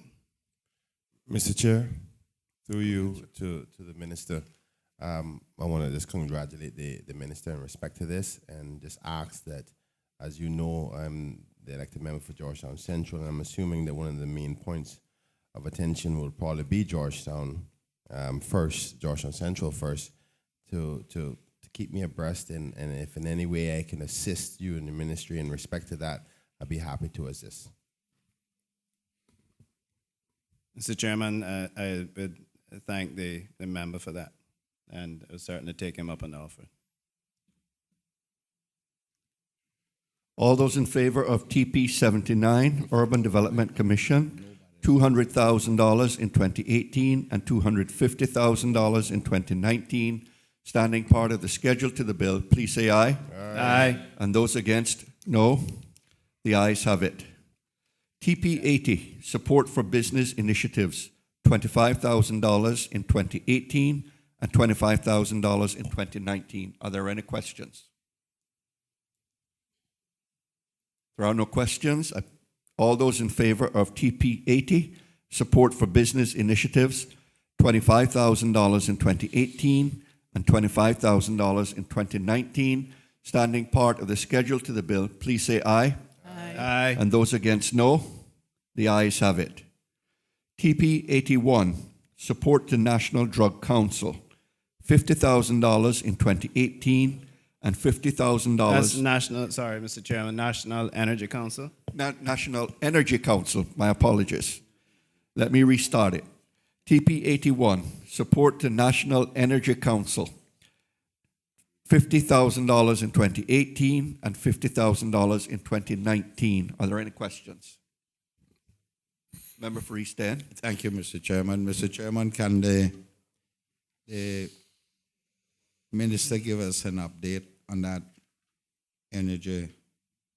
National Energy Plan Council?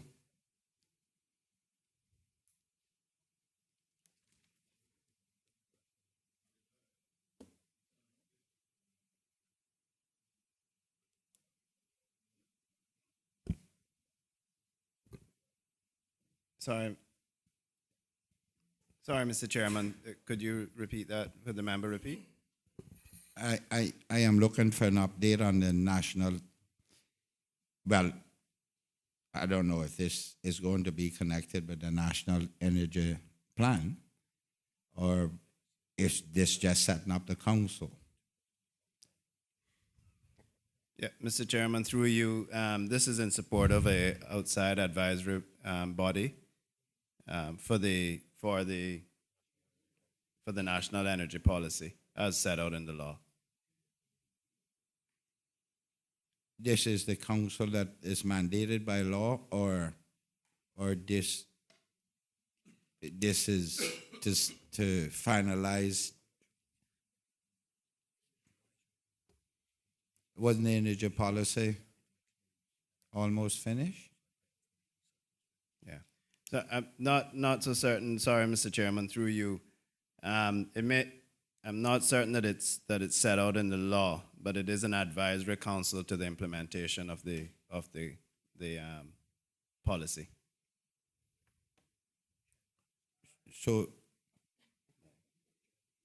I'm it off right. It's chaired by Mr. Farrington. Yeah, but So it's an oversight to, so you have to have, with off-reg carrying out the policy, then you have to have oversight to ensure that it's being done under the. Really? So what happened with the members that was on that development committee of the national policy?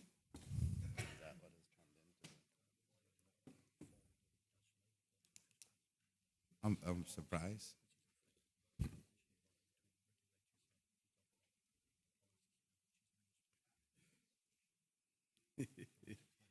Certainly.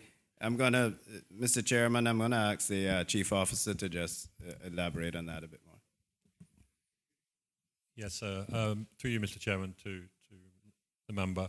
Obviously, there's two sides in terms of the national energy policy itself. There's the policy side, which is coming from ministry, and also the regulatory side, which is overseen by Ofreg. The Energy Council is effectively a transitional body, if you like, which sits in between the two to provide oversight, if you like, or guidance and advice to pull the two sides together and also seek comments from the private sector. But did we not do that already with the committee? With the National Energy Policy Committee? Through you, Mr. Chairman, the policy, the committee that you're talking about, sir, was put together to develop the national energy policy. Yeah. Once that policy was drafted and approved by Cabinet, then that committee was then disbanded because it had served its purpose in formulating the policy. We're now into the process of implementation. So we've moved from development phase, where we had the committee, to the implementation phase, which now sits between the Energy Council and the ministry from a policy side, and then on the regulatory side, you have Ofreg. Okay, so this is a policy decision. This is not a statutory position. No, sir.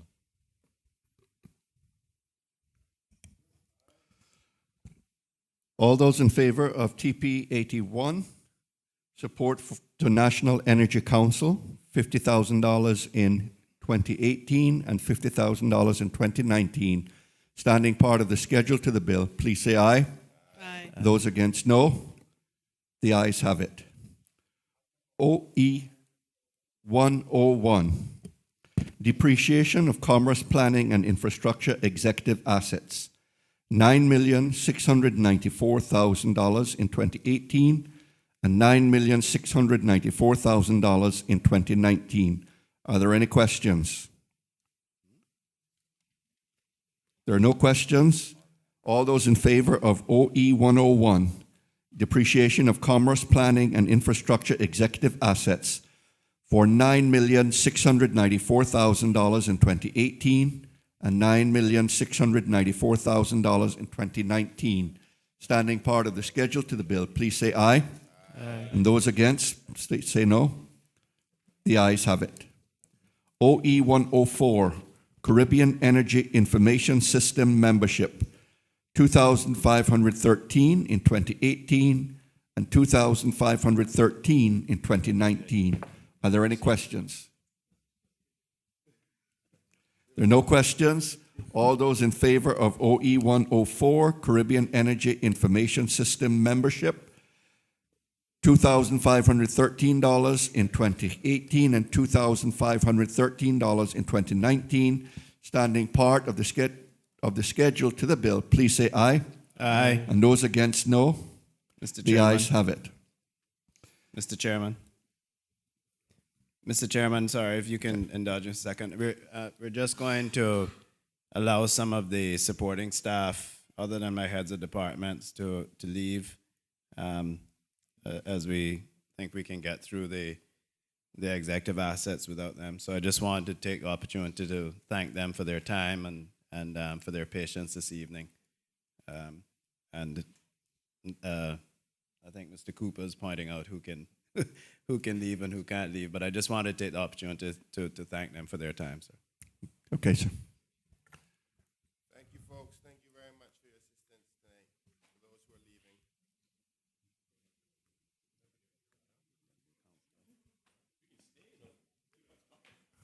We will proceed. We move on with EI 71, Ministry of Commerce, Planning and Infrastructure, $7,914,154 in 2018 and $4,316,900 in 2019. Are there any questions? There are no questions. All those in favor of EI 71, Ministry of Commerce, Planning and Infrastructure, $7,914,154 in 2018 and $4,316,900 in 2019, standing part of the schedule to the bill, please say aye. Aye. And those against, no. The ayes have it. Executive assets. EA 36, miscellaneous road surface upgrades, $2 million in 2018 and $2,100,000 in 2019. Are there any questions? Member Mr. Freestone. Chairman, can the minister tell us where this road service upgrades are going to be done at? Done? What does it entail? Road surface, yeah.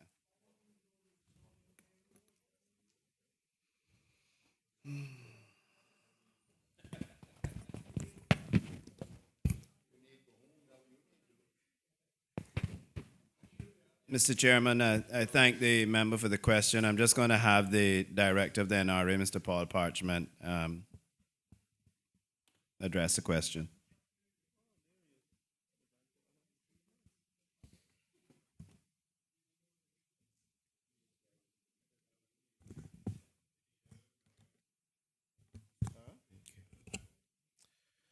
Paul Parchment, Managing Director, NRA.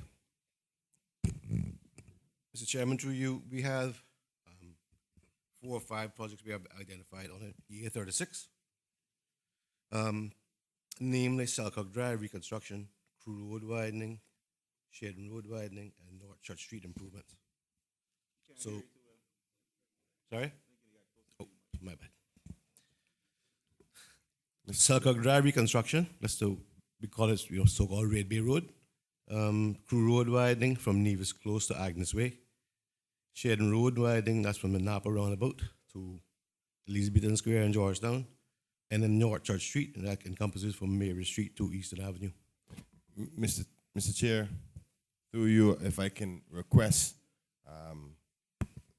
through you, Mr. Chair, that Shedden Road, if you can put that at the top of your list, that'd be great. As you can know, Georgetown Central, that falls directly in the heart of where my people are from. So if you can put it on the top of your list, that'd be a nice request. I believe the member from East End may have some follow-ups.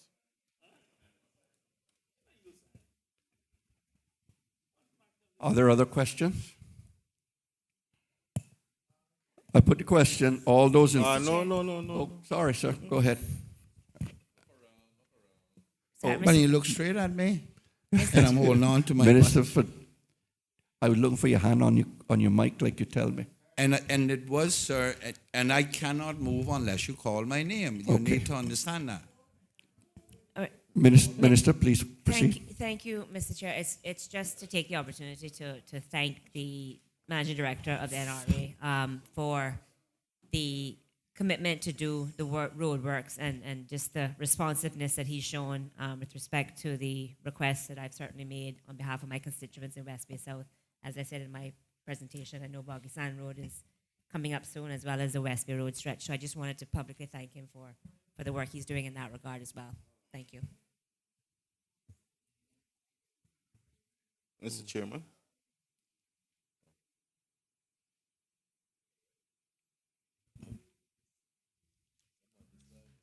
Member for East End, eh? Thank you, Mr. Chairman. Mr. Chairman, I would like to ask the minister, since I don't see the repairs being done to the High Rock Road, which is badly needed, which I doubt will be, apparently it won't be done by the end of the year, since it has been postponed so many times. I wonder how will it be done next year?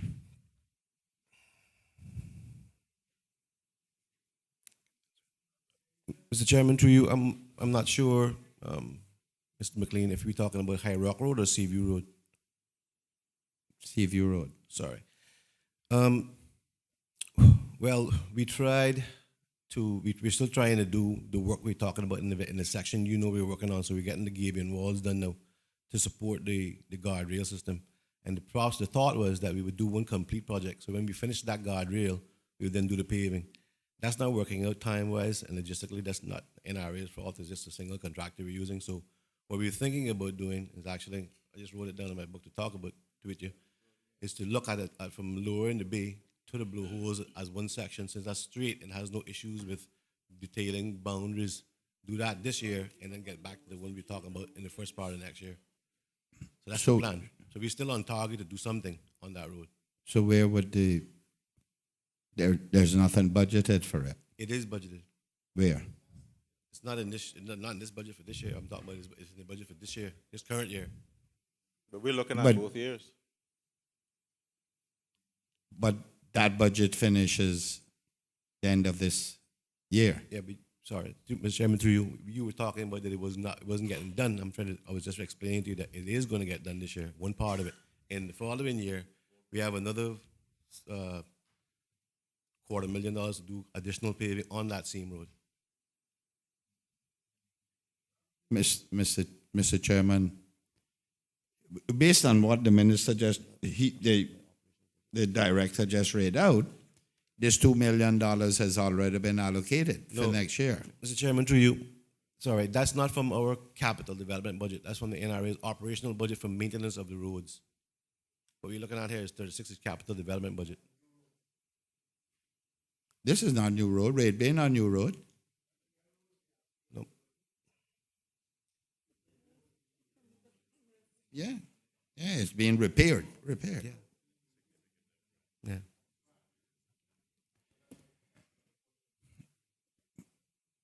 So how much of that road then will be done? Sorry, Mr. Chairman, through you, Seaview Road? Yes. Well, we're looking at doing 2,000 feet this year before the budget year ends, and obviously around 2,000 feet again next year. With the same idea being we'll do Seaview Road in phases till we get it down to obviously by close to Frankstown if we can, just like we were doing with Bordentown Road. We're getting that in two phases, and we're trying to get that down to Everglow. So it's the same thing we're trying to do with Seaview Road. And Mr. Chairman, I beg him to pardon me if my faith in that is not forthcoming, because this has been 18 months now that budget has been existing, and it hasn't been done. I mean, prior to that, it was many years as well. But in particular, 18 months and the 2000, nothing has been done. So, because working elsewhere. So, pardon my lack of enthusiasm to expect it to be done in 2 months. And the other one is the Great Beach Road that the contractor didn't fix very well. If I could do it, I could say that much. When will that be completed? Mr. Chairman, through you, we haven't scheduled that in our roads list for next year, but obviously we can discuss that in terms of changing priorities in the district road program with you after the meeting or another meeting you want to hold to talk about that. No, Mr. Chairman, I got to change that in that priority of getting that Seaview Road done. But this is another one been there 4 years, 3 years or something like that, 4 years. No, over a year.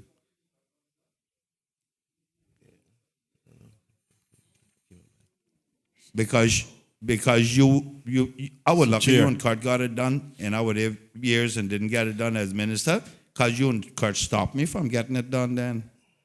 That's what happened. So, Chair.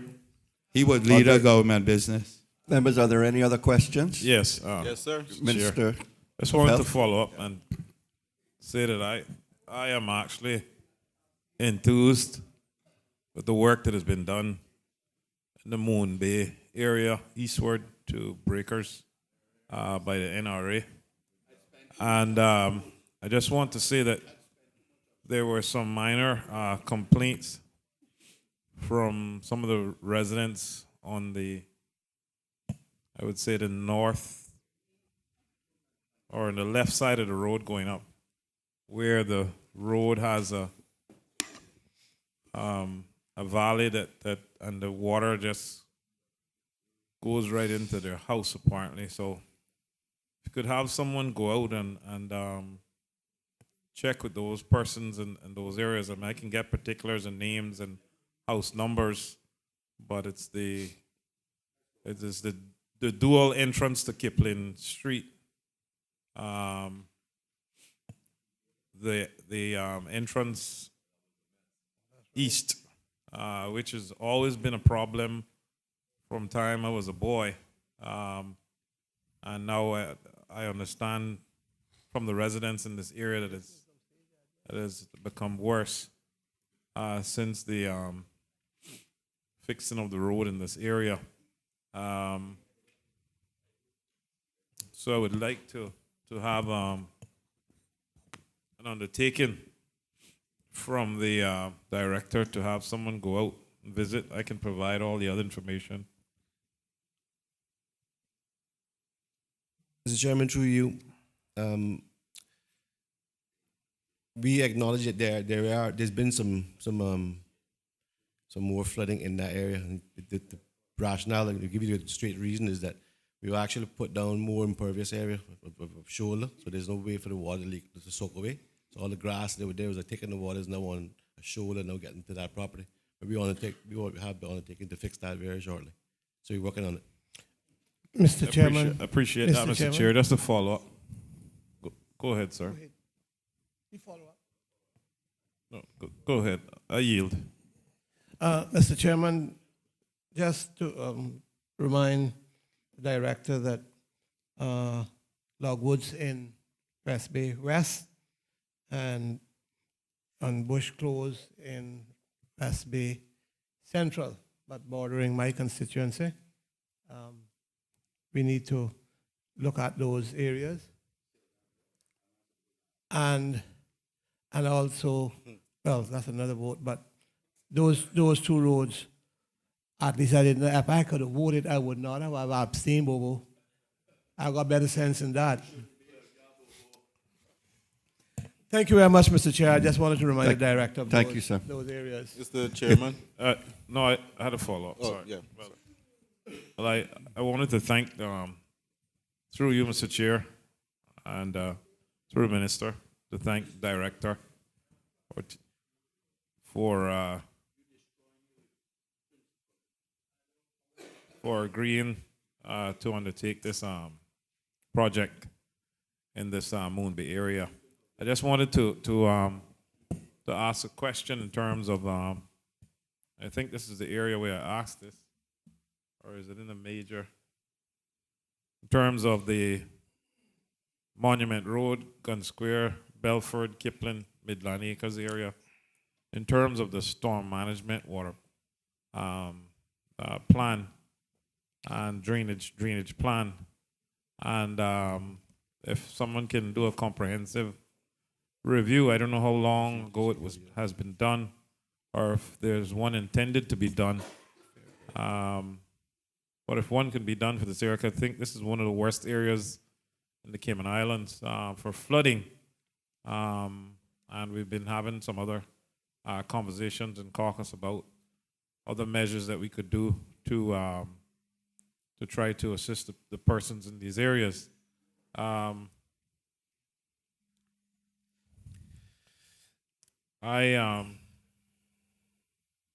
want to thank the minister actually for his support and his indication to view these areas. And we've been having constant dialogue about this situation, as that is a real problem, and not sure if it can be fixed entirely, but at least we need a plan.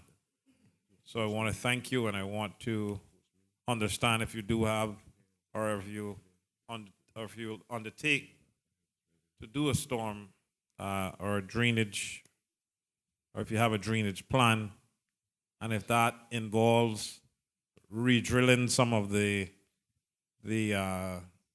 existing ones, which I understand you can go 50 feet deeper now. So I'd like to hear your.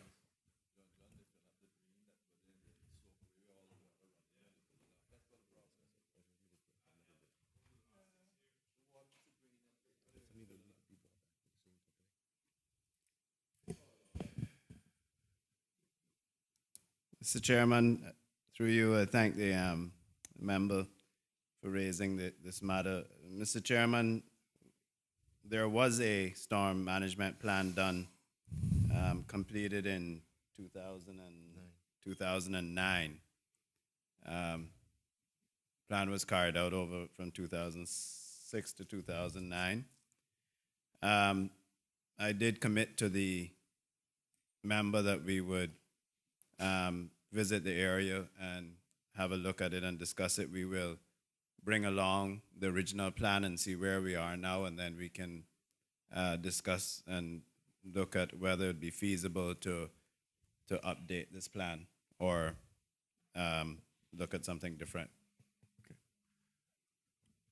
There are no further questions. Mr. Chairman, there was one area that I forgot to mention, and that's on Budge Hill Road, and where we examined myself. I think the minister might have been there, but certainly the minister of Financial Services was there, together with the director, in the vicinity of 8 Bush playing field. That problem that we have, I'm hoping on the road visit that we'll be able to, again, that we will be able to get some definites on it. Question from the member for Newlands.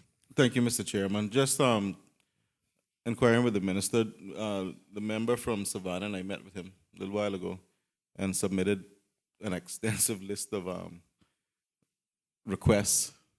When do we get some indication of what can be done and when and so forth, based on, rather than waiting for each line item here, if we just get one sort of definitive answer? I don't know why you keep talking to me, honestly.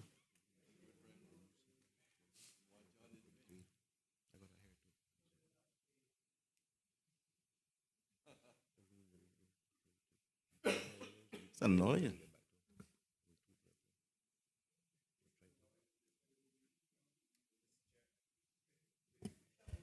Mr. Chairman, through you, to the member, yes, we do have the requests. I know we have noted those, and we've set out some priorities where there's, in response to the flooding.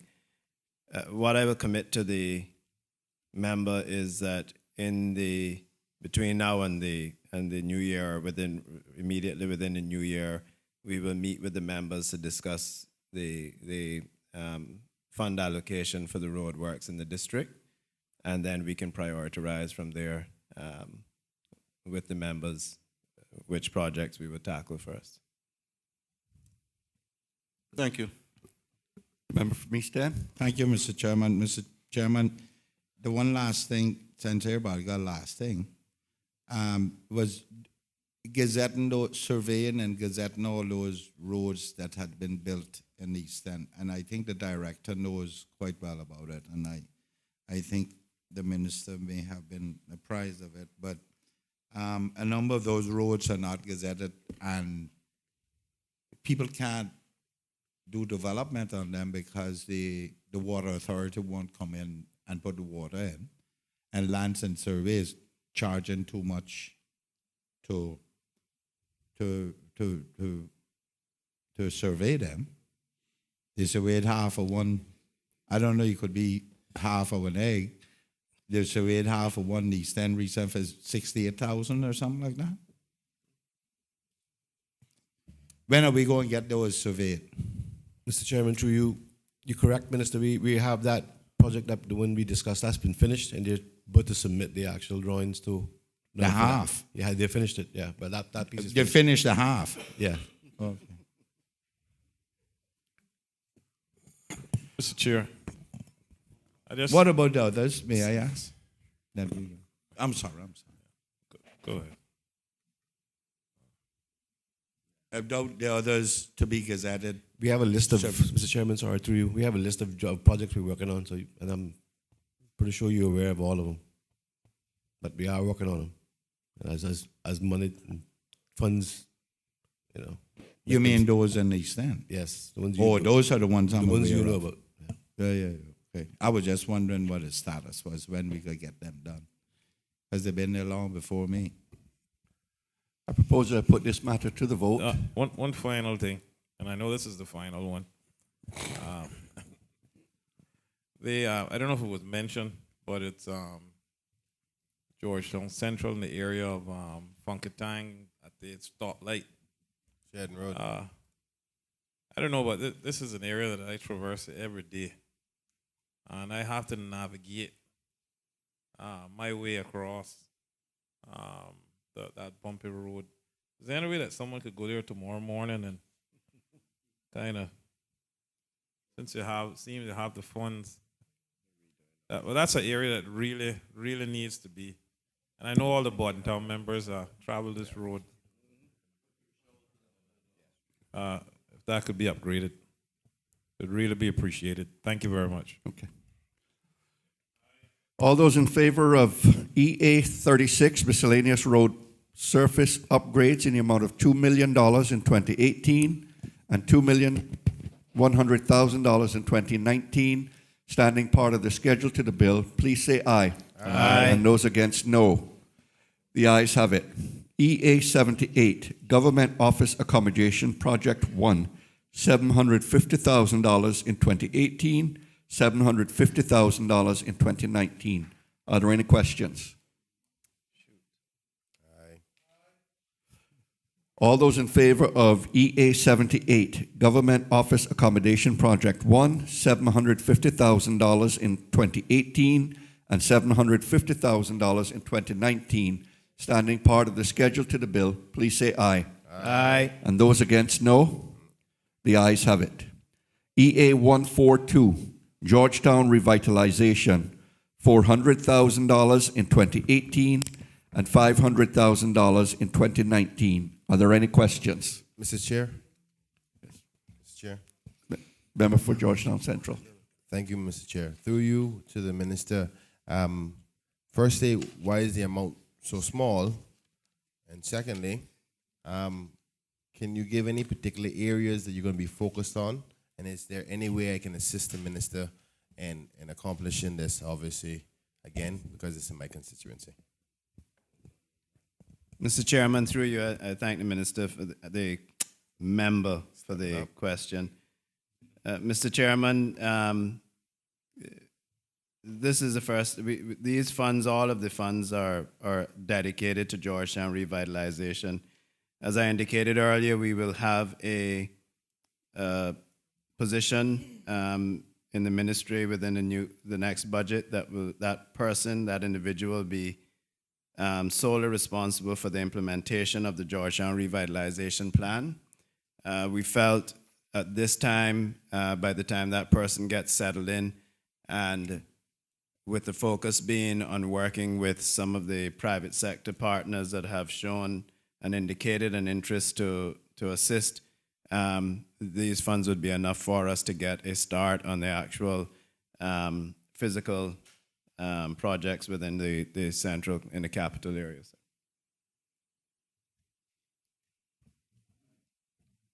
Any other questions? All those in favor of EA 142, Georgetown Revitalization, $400,000 in 2018 and $500,000 in 2019. Standing part of the schedule to the bill, please say aye. Aye. And those against, no. The ayes have it. EA 147, minor district works, $500,000 in 2018, $500,000 in 2019. Are there any questions? What Member does from minor East End. district work mean?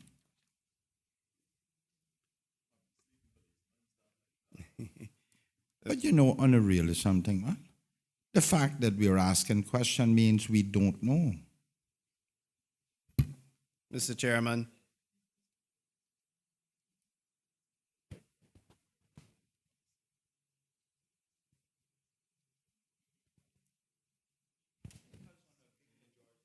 Mr. Chairman, minor district works, Mr. Chairman. This is a new appropriation that we have carved out for district works. Jetties, parks, cabanas at Cowood Beach, etc. So these are, we've carved out actual funds with Garvin Park and West Bay, some minor district works that have been requested by the members.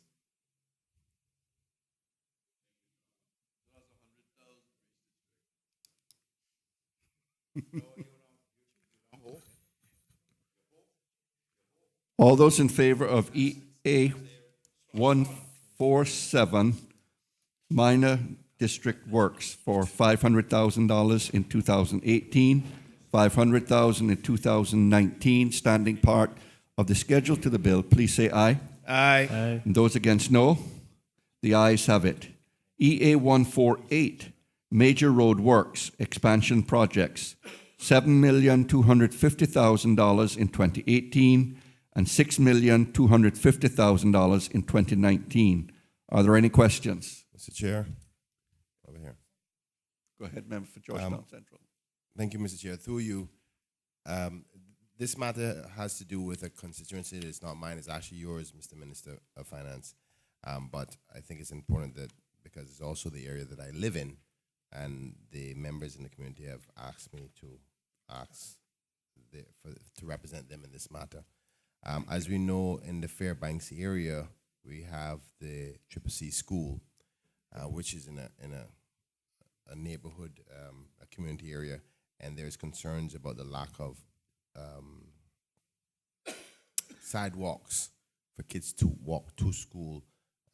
We know the other schools that are on the Walkers Road area has sidewalks there already available. I don't know if the minister can give any indication that will there be any intentions of putting sidewalks in that neighborhood towards C.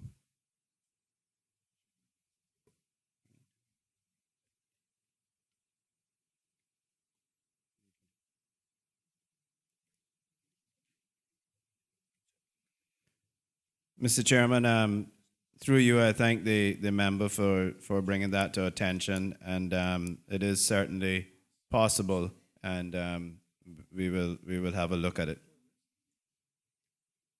Okay. Member from East End. Thank you, Mr. Chair. Mr. Chairman, can the minister tell us where this money is going to be spent for major expansion? Mr. Chairman, through you,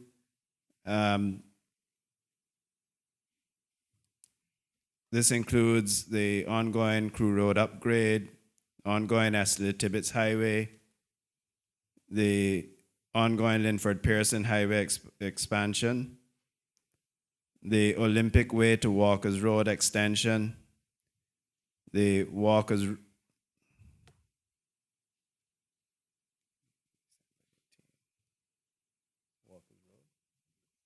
Walkers Road Phase 1, the Linford Pearson Highway expansion, continuing to Phase 2, Agnes Way, Lyndhurst Avenue to Bobby Thompson Way, Shamrock Road widening, a third lane from Silver Oaks to Dr. Tomlinson Roundabout, North Church Street improvements, Godfrey Nixon Way extension to North Church Street, Eastern Avenue to Elgin Avenue extension, the West Bay Road South upgrade, the Shedden Road upgrade, and the Cruz Lane to Diaz Lane connector.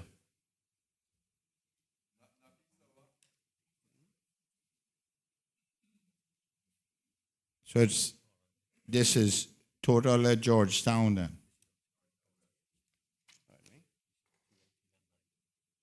Yes, Mr. Chairman, just to confirm that this is both for 2018 and 2019 that I just listed out. And everything is Georgetown. No major works anyplace else.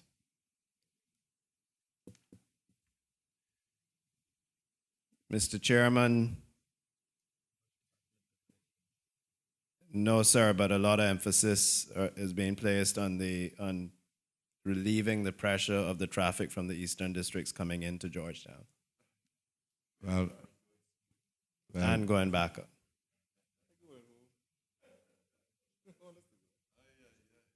That's a good one. How much Crew Road are we going to widen? Because the director said earlier that part of that 2 million was going to go to widen Crew Road. And now part of this, 7 and 6 is 13. Nevis Close to Agnes Way. And how much of this one will be? That's where we're picking up from Nevis Close. We'll be picking up from Nevis Close and going to Agnes Way. In what? Which one? In this EA 148?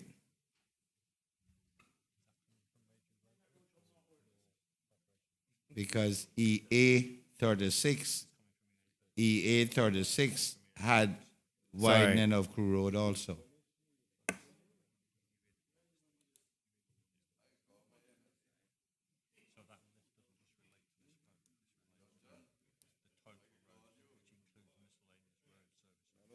Sorry. Mr. Chairman, through you, the member's correct. I actually just read out the entire list of the major roadworks, but that is under the EA 36.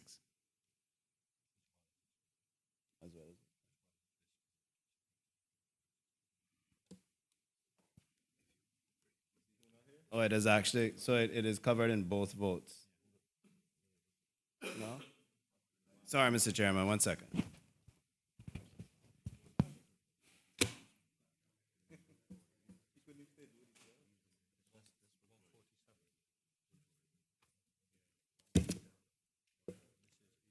So I guess the exercise of coming to cabinet was futile. Mr. Chairman, let me just reconfirm. Let me read out for you. I've just gotten a clarification on. I just got a clarification on those that are under the EA 48 heading. That's the Linford Pearson Highway widening Phase 2, Eastern Avenue to Elgin Avenue, Connector Road, Stadium Drive to Walker's Road, the road widening to 3 lanes from Silver Oaks to Shamrock Road, and West Bay Road South.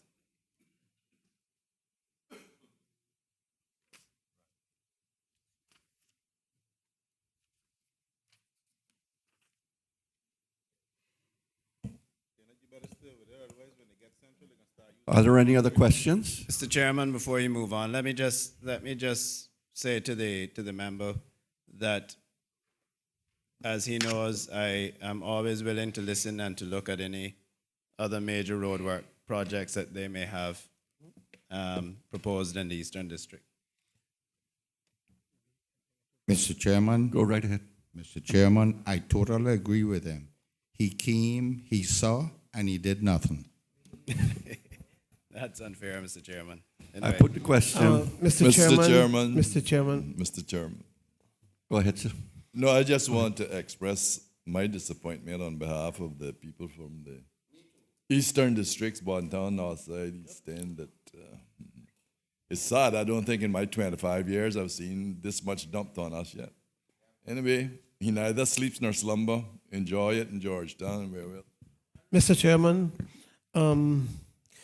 for some time in Georgetown, and I would like the minister to look at this matter in Palmdale, there's only one entrance.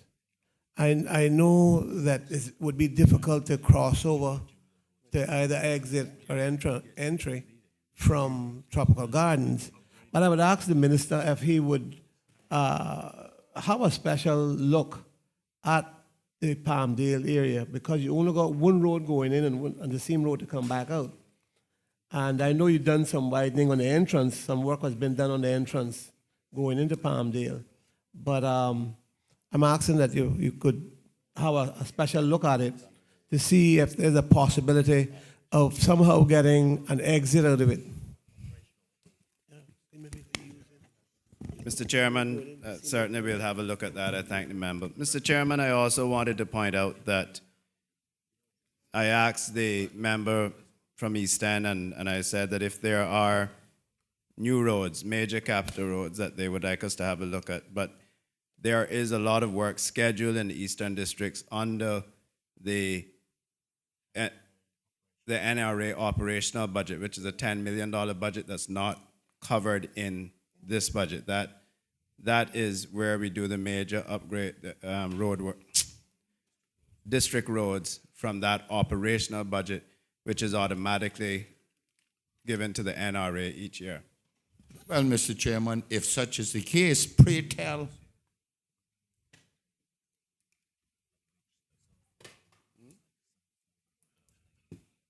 Tell us. Tell us where they are.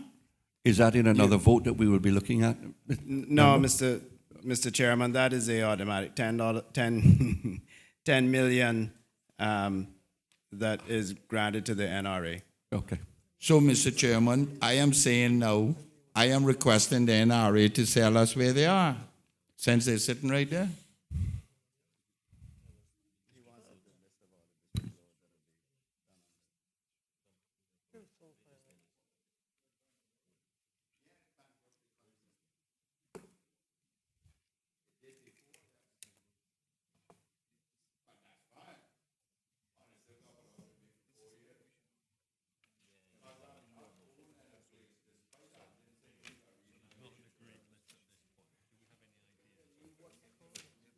Mr. Chair, through you, I'm not just We're trying. still waiting for an answer to the member from East End. Mr. Chairman,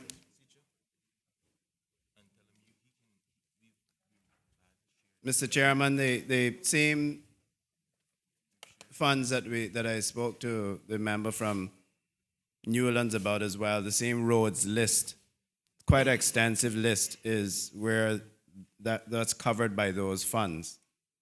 So, for instance, at the moment we have suggested priorities for East End.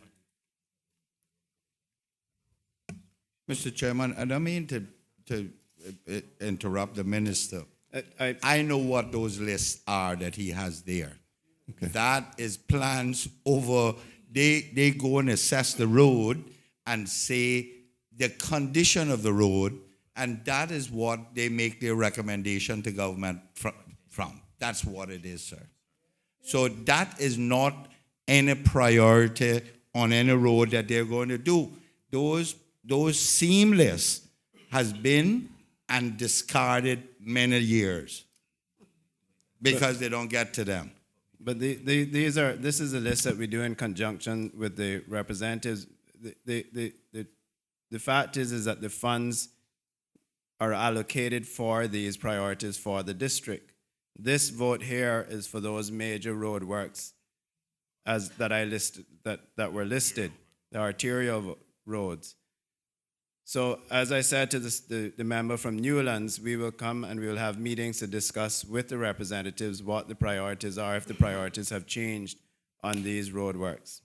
Mr. Chairman. But it is an extensive list. Over the years, we have always allocated a certain amount of monies for district roads. Each district. And it was divvied up in proportion to the size of that district, quote unquote. Like West Bay and Georgetown would get probably 700,000. The others may get 3 to 4, 500,000. Okay? And that is what those road surface priorities were done from. There is none now. Yes, there it is. That's exactly. Show it Mr. me. Chairman, through you, that is the list that I just showed you. We do that from the operational budget that the NRA gets at $10 million. So the director is now going through the process of actually separating them. Won't affect yourself and the member from North Side, but by constituency rather than district as well, so that we can meet with each one of the representatives from the constituencies to confirm what their priorities are. But it is still there. That is out of the 10 million operational budget. So, Mr.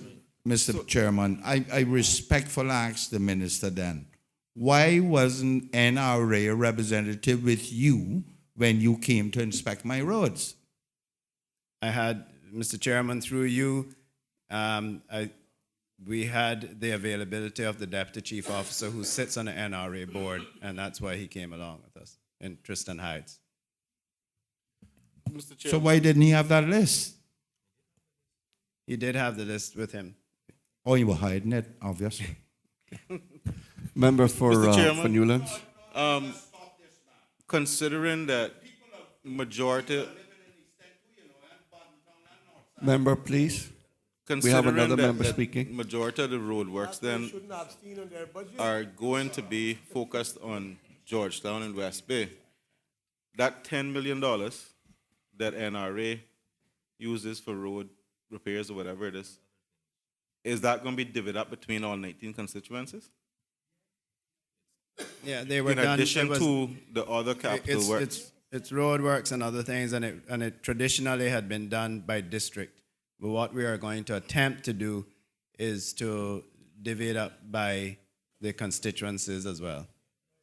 So then it still favors more. In Grand Cayman. It'll still favor more Georgetown, West Bay, because they're getting the other work as well. You see what I'm saying? But where the roads are falling apart are in Bordentown, East End, North Side. Not as bad as up that way. I don't know. Mr. Chair. Yeah, I know. I know what happened. Mr. Chair, can I be allowed to have the last question, please? One question, I'm going to put this to the vote. Yes. In respect to a matter that the Honorable Speaker highlighted about the Palmdale area, because I've had the same concerns represented to me from constituents in Palmdale in respect to the concern of a one entrance in, one entrance out, as well as the swivel of the road, should I say, because the road is not a directly straight in. And I know that there's an empty lot at the front end of Palmdale, and I'm not sure if it's something that the NRA can consider straightening that road, as well as what the Honorable Speaker has highlighted is in respect to potential exit, maybe coming out into another community to have, in order to have a one way in and one way out, or another way out. It has been brought to my attention, so I'm not sure if it's a possibility or not, but just want to, on their behalf.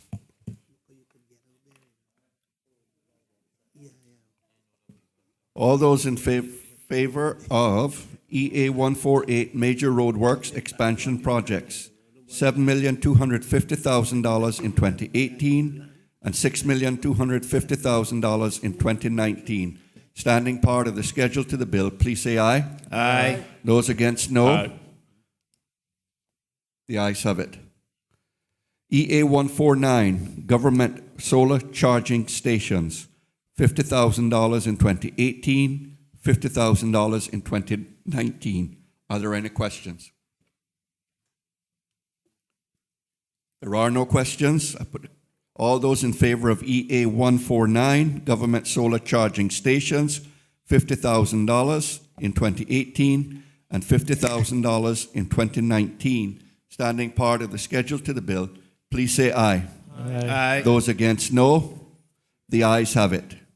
EA 150, electronic vehicle registration gantries, $250,000 in 2018, $250,000 in 2019.